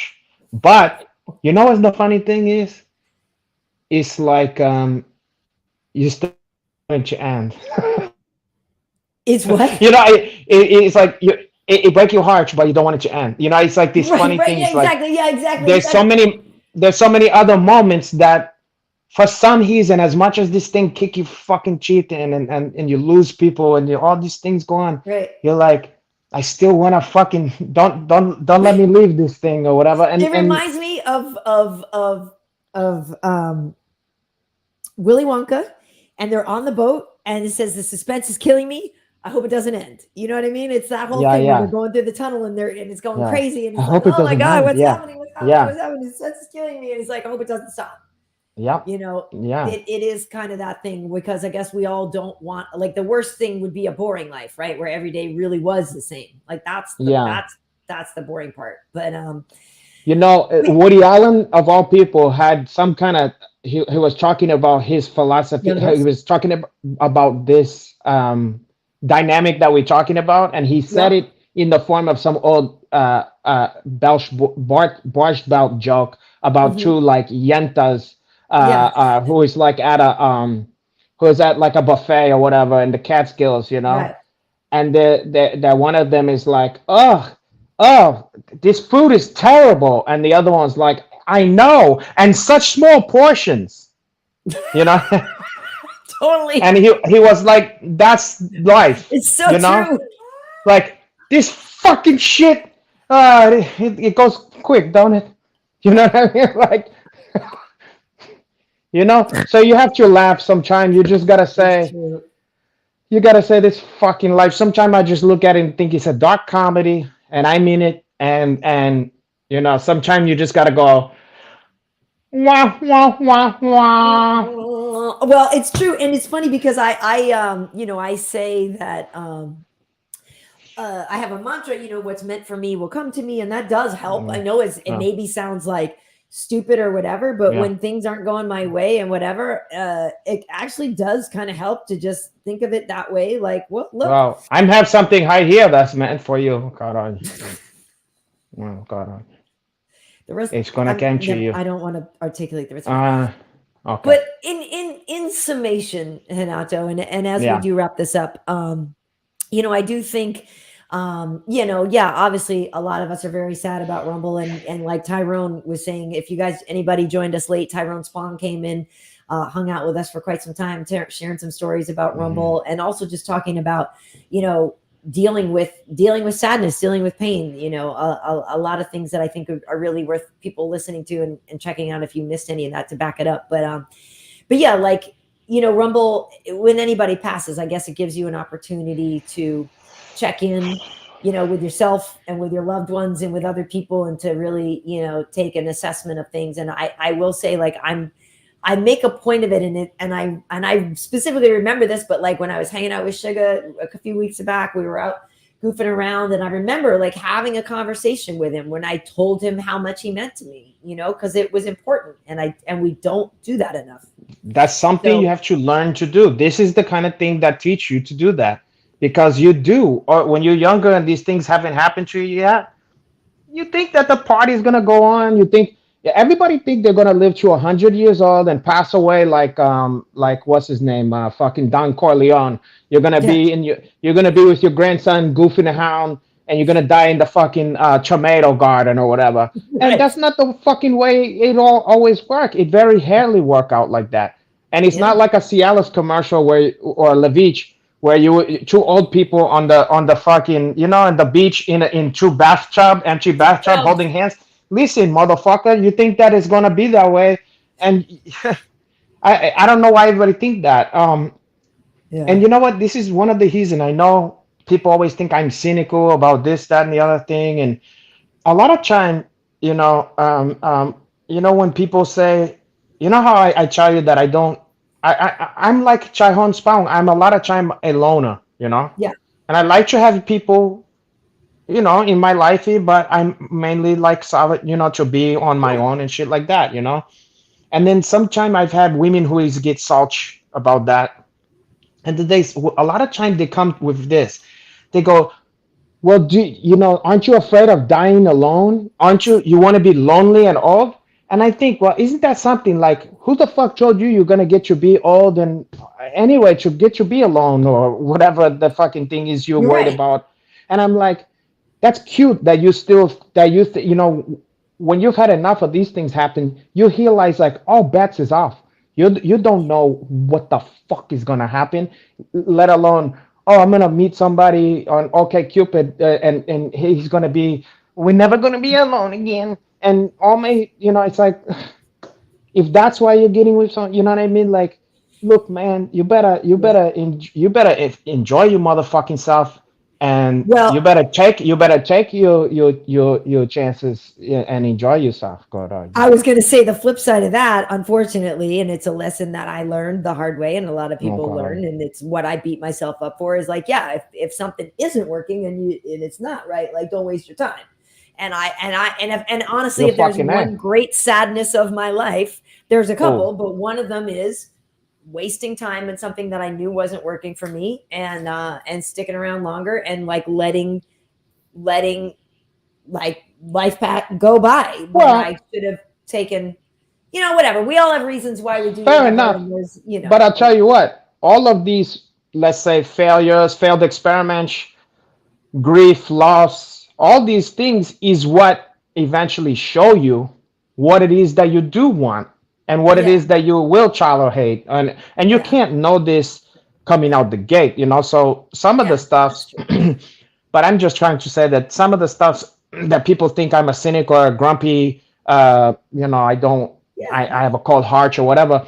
Really is going through so many stuffs and so many losses and so much uh, understanding some of how, some of the fairy tale, some of the Santa Claus of it all goes yeah, away, but then that also free you up to go, well, I'm gonna be like more like Chai Hon Spong. I'm gonna do what make me to feel happy. I'm gonna yeah, do like actually what I wanna do. And if people think I'm a weirdo or a fuckhead or Peter Pan, I don't want to grow up, whatever it is, I'm sorry. I have to live in my skin, not right, And right. so, It's true. It's true. God argue. It's true. It's Um, true. and yeah, Well, yeah, and God forbid if something happened to me tomorrow, I would like to hope that I had some punching tonight to calm my nerves and to send me hit to your the Twitter, great hit your beyond. Tinder up. Don't you have Tinder Well, or whatever. I something? have a lot of that stuff. I, but I'm saying, I'm hope that I took advantage of the opportunities that was. I I hope so too. Well, David Forey saying, "Stay Oh, bright, South YouTube love from Africa. Durban, South Africa." Well, thank you so much for All tuning right, in. bro. How's Thank you, Dricus bro. Duplessis? The only like Duplessis. That's magic, bro. That is Dricus. rot. That is Um, rot, trickies. but yeah, I do Stay want to. brought. Stay brought and lot. He was talking about our complexion. He said that we are colored. We are Khaled. colored. Oh my We are God. colored, and we are from Rhodesia, bro. Oh geez.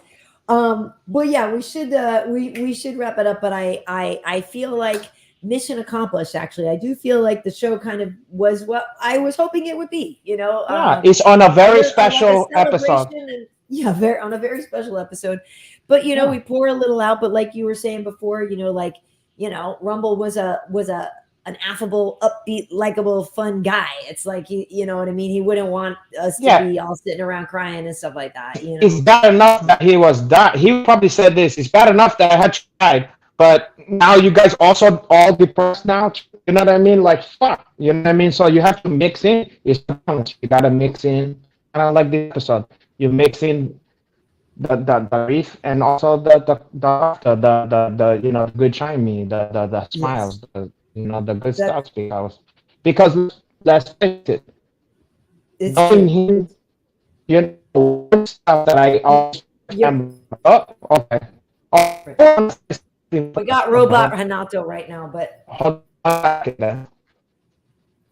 we're about to wrap it up. Oh, there you are. Yeah. Okay. Oh, Hey, Renato, where can people find you on the social, on the Hedgy Sociage, on the social hold on. media? I want to say one stuff. Okay, Okay. one last little thing about Okay. anybody who's going through this, or even about humble Please Johnson. do. Yeah. That I try to remember this because we often when someone we know die, especially if they was young and they die in a tragic way or something like that, we tend to act as if that last thing that happened to them hold more weight than all the other life that they spent and all the other times. So yes, this last thing was very sad and depressing that happened, but it's only one piece of this whole life. And all of you can't let this last part, this sad chapter, be the whole fucking book. You can't let it to hold more weight than all of the laughter, all of the smiles, all of the every fucking stuff that you have with a person, and all the knowledge and the just all the exchange, all the good stuff. That stuff can't just disappear and become this part. Whether even if it was as dark as a suicide or anything or a murder or whatever, you can't reduce the life to the last chapter. You know what I mean? You can't do that. And you have to remember that it's not even in the time continuum, it was the last stuff. Time is just making up time. Yeah. It's really a whole that we have to consider. And if you consider the whole, it's not something to be just sad about. And it's hard to think about it that way. But I'm challenged I to can hear you, but I to can't see you. By the way, you're frozen. But no, but I agree. I agree that we have to look at the whole thing and try not to just fixate on You the could have end. told me that before I Well, no, but you were in and out, and I didn't want to interrupt and stuff. okay. But Am I still here? Yeah, you're here. You're here. But that's Oh, okay. 100% it. It's a little bit of work on our part to, not fixate on the end and not just wallow in that and to go back. And that's why, like it was hard, like I said, putting some of the stuff together and looking at some footage. Like I would go back and forth. One minute I'd be looking at something and I'd be sad and I was crying. And then the next minute I was laughing because I was like, shit, remember the time Rumble did such and such. And, like I said, I was thinking about when we were walking around Portland, flexing on people, pretending, we could collect Yeah. money. And I know that, they're just sweet guys and stuff like that. And Yeah. watching fights with them and goofing around and stuff like that. Like, yeah, that's great. And, Yeah. and I feel like at least I know, like I felt like I was always a positive force, like for each other, we always just, tried to help each other out and be good to each other. And that's a powerful thing. And you know what? Sometimes we don't understand that not everybody has that, and so sometimes you just also got to think, instead of that you're unlucky to lose the person, that, wow, look how lucky I was to ever had somebody like that, to even know someone like that, like that's what I try. Obviously I don't have listen, it's easy for me to say now, but it's hard to think this way or whatever, but it's something to try to do, is to go, hey, maybe I was very lucky to even have a little bit of that I got with that person, because I might not have even met that person, or they, fuck, Right. so you was, but it's easy to look at it and just look like life is not fair and all that kind of stuff. But sometimes, like very many things, it's just perspective. It's like there's a way to look at it where it's a tragedy, and then there's a way to look at it. You know what I mean? Like there's a way to look at it where it's like he's fucking my life up now. Or you Mhm. look at it, look the good he did in my life. Right. Yeah, no, and I don't want to like end on a whatever trite little saying, but what is the thing about like some people come into your life for a season or a reason or a whatever, right? Like that they're I could go like this. Oh, I can't hear you. We lost you. Am This I is back? when it's time to wrap it up anyway, though. I think your Okay. computer is Am I literally back like or it's no? tired and it's time to go. Am I here or no? No, you're frozen. I can hear you, but you're frozen visually. But Shiger Tark calling everybody, love you, fellow fisters. We're lucky to have Hanach and KB. Love the podcast. Won't forget this one. Thank you, Shiger Tark. And we are really happy to have you guys along with us all the time. And My background yes, dead. you're here. I can hear you, but your screen is dark and stuff. The Ender Band saying be excellent to each other, just like Bill and Chad. You're right. That is. Oh, I can hear you. I love. But Oh, there okay. you You can hear there me. you are. There you are. Okay, so and I like Bill Bilal and saying, Chad, by the way. yeah, Bill and Ted's great. Bill and Ted's great. But That's honestly, Renato, like I'm gonna volunteer you for this. But honestly, people, he wasn't kidding when he said, he's dealt with some dark stuff in his life. And I know, Renato, you are often here for the laughs, but I think it's fair to say that if somebody actually really ever wanted to reach out to you with something serious, then you'd be happy to help. all right. Lose my number. No, I'm kidding. No, I did that. For strangers in the DMs and stuff like that. Now, don't get me wrong. I can't be everybody's fucking We're not hotline or whatever. right, But right. listen, I've actually did a lot of that behind the scene. Truthfully. But sometimes also you got to put the fucking mask on yourself. Sure. If I have enough, to give, But I definitely. If someone is fucking struggling, and they got nobody else, sometimes, if I can be of of help to anybody, Where do they find you on the social media? They're gonna find me at Renato_Laranja. Okay. Yeah, and then the shame is a lot of times they're gonna need help, but they're gonna try to DM me. But if I don't follow you, then you're just gonna fall by the wayside. Good luck. Good luck. And we're gonna have to say goodbye to you, Karyn. Good luck. Okay, so I'm on Twitter and in YouTube. I'm Karyn Bryant, Karyn. Bryant doesn't Kobe, no relation, but may he rest in peace. Over on Instagram, I'm at KB Heat. Tim, one last donation here saying Hanach can be everyone's Uncle Ave. Uncle Ayav. Uncle Ayav. Yeah, Oh, I Uncle get it. Ayav. Uncle Yeah, Ayav, I get it. I Uncle couldn't even Ayav. read it right. Yeah. But yeah, you can find Fistivities. You can find this show. This was episode 60. You can find all of them on fistivities.com. You can also find them over on my YouTube channel. And that's where you can find, all kinds of stuff. Like I said, I got a bunch of clips. I think there was, like sort of like 17 or 19 different clips with Rumble, either with him and or about him and stuff. Like some of them are interviews with him. Some of them are workouts. Maybe there's like a clip of like DC talking about fighting Rumble or Glover, prepping to fight Rumble or whatever. But got a decent amount of stuff with him, and he's just a good dude, and I hope I hope he's up there with his dogs. I hope Wow. he's doing everything that he wants to do, and I know a lot of people it was non-Hodgkin's lymphoma. It was complications from that. I know a lot of people have people in their lives that are sick and not well, and just really wish everybody the best, and hope people heal up. Hope people can get better. And I,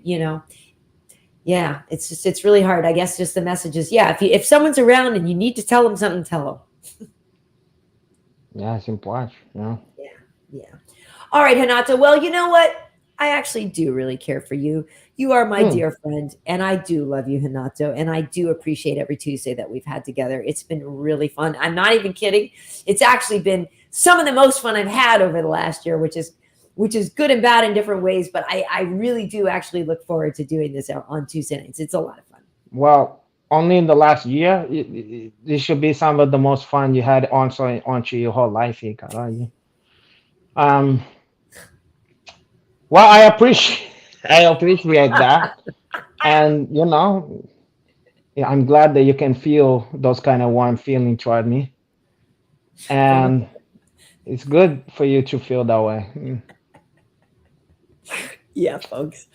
Listen. I guess your welcome is in order. Okay. Yeah. I mean, I yes. Thank you, Renato. Thank you for just being so. Just for being here. That's the least I can do, boy. All right, folks. These are also available as audio downloads. Stitcher, Spotify, Apple Podcasts, and Amazon Music. Episode 60. Go look for the other ones. Have a good time. Be nice to each other, right? Don't be a jerk. What else should we say? Yeah, don't be an asshole, boy. Be nice to people if you can. Unless their name is V, if their initials is VM, you can treat them like dog shit. Yeah, treat them like a dog. I feel like we're gonna have a very special episode with him, like we did with Chris Weidman. I don't feel like we're gonna have to do that. No, I don't know. I don't think maybe that's like a midnight hunt. He goes. I think when we're in town, maybe you got your wife and your ex-wife and your daughter. I think maybe we should go see them. Nah. I don't think maybe we should go see them. Nah, I don't think maybe we should go see them. Bringing back the Bobby D. Yeah. All right, folks. I don't think maybe we should go see them. If you haven't seen it, run, folks. Charles Grodin. I don't have a good Charles Grodin impersonation. I don't think anybody has a fucking good Charles Grodin, boy. That fucking part where he wants chorizo and egg. Oh God! And he goes, "What is chorizo and egg?" And she goes, "Well, chorizo and eggs. It's a chorizo is a Mexican sausage prepared with spices and with the potatoes or whatever." Folks, and then De Niro goes, "Ma'am, thank you. We won't be having that." Look it up, folks. And he goes, "You're having cigarettes?" And he goes, "Look, you can have whatever you can have whatever you want. I'll have this." Look it up. Midnight Run. The cigarette. How much is coffee? 53 cents. How much is tea? 53 cents. I'll have tea. Anyway. So good. Listen. All right, great folks. fucking movie. Thank you for joining us. Rumble, we love you. Humble Johnson, if you can hear us. If you can hear us out there or wherever you at, we love you and thank you for everything. And we do.